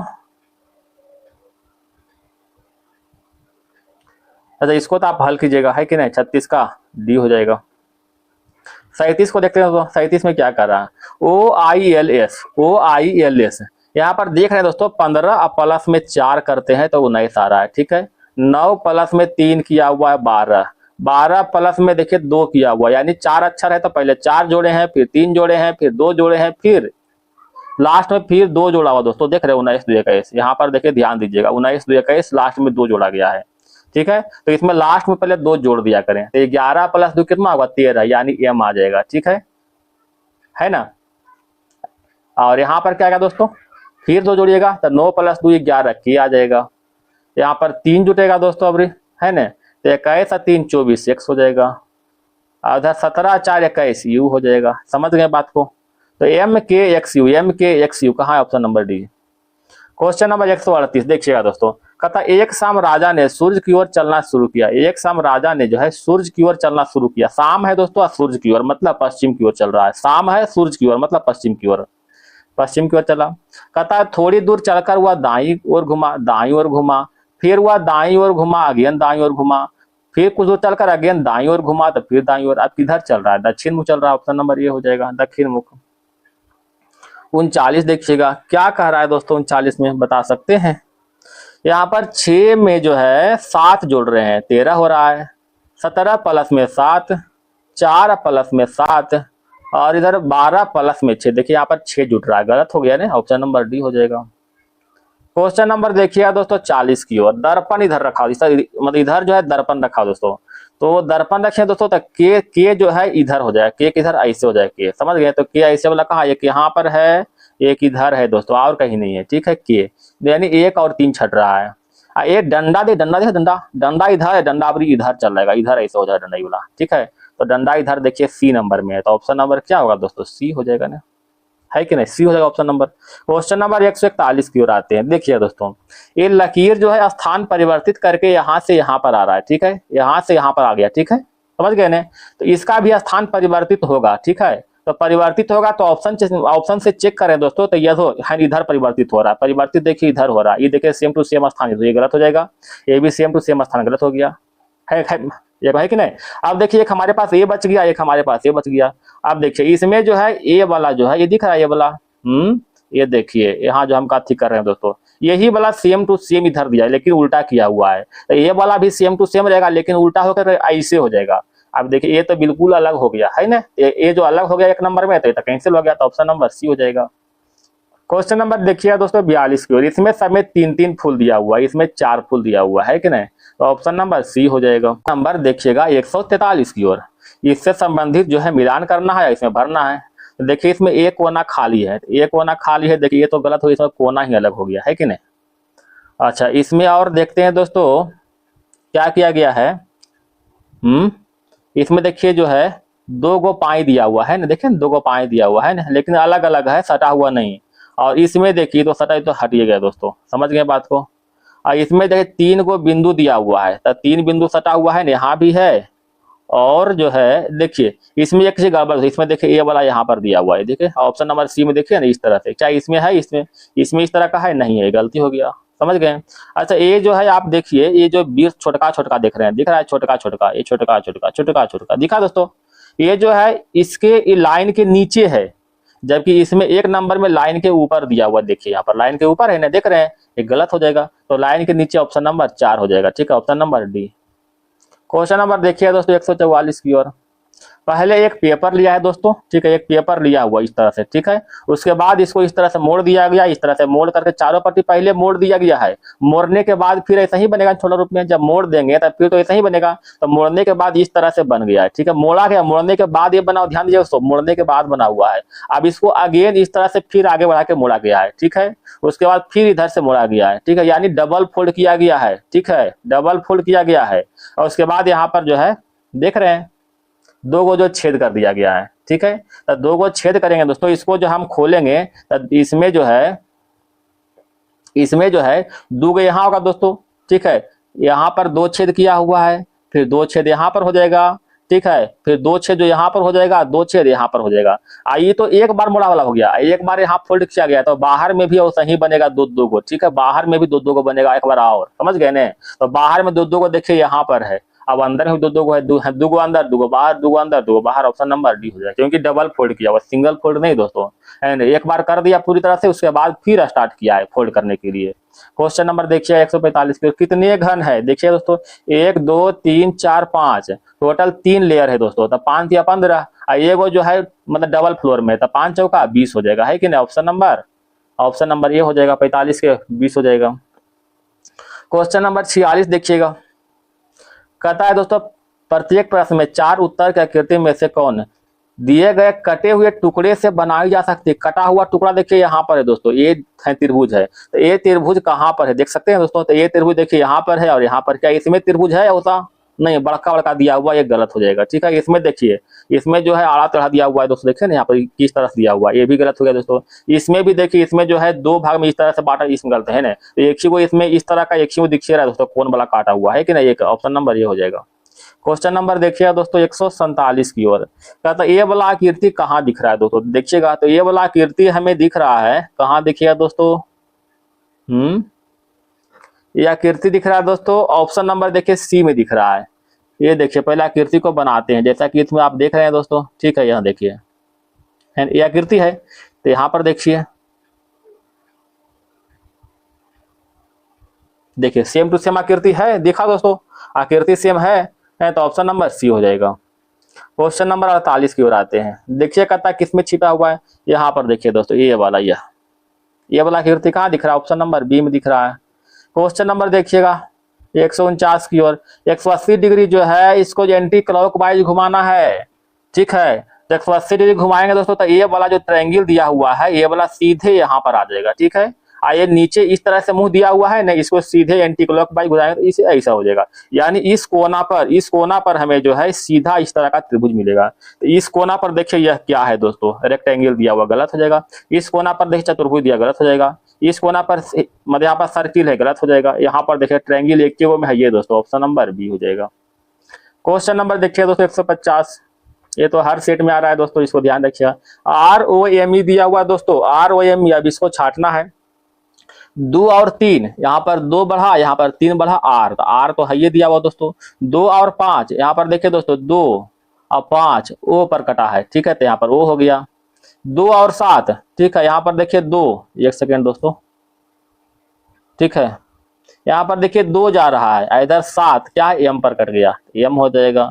4 और 9, इधर देखिए 4 कहाँ है, 4 इधर 9, ई हो गया, ई। ROME ऊपर भी दिया हुआ, option number A is right answer. तो मैथ रीजनिंग का सेक्शन जो है समाप्त हो गया दोस्तों, ठीक है। अगर वीडियो पसंद आए दोस्तों तो आपसे निवेदन है कि एक लाइक और एक सब्सक्राइब करके थोड़ा सा सपोर्ट कीजिएगा दोस्तों। इतना मेहनत करते हैं आपके लिए तो कम से कम एक लाइक तो बनता है ना, एक लाइक और सब्सक्राइब जरूर कीजिएगा दोस्तों। देखिए रिजल्ट जरूर होगा आप लोग को, थोड़ा सा धीरज रखिए, हिम्मत रखिए। धन्यवाद दोस्तों, आपका दिन शुभ हो।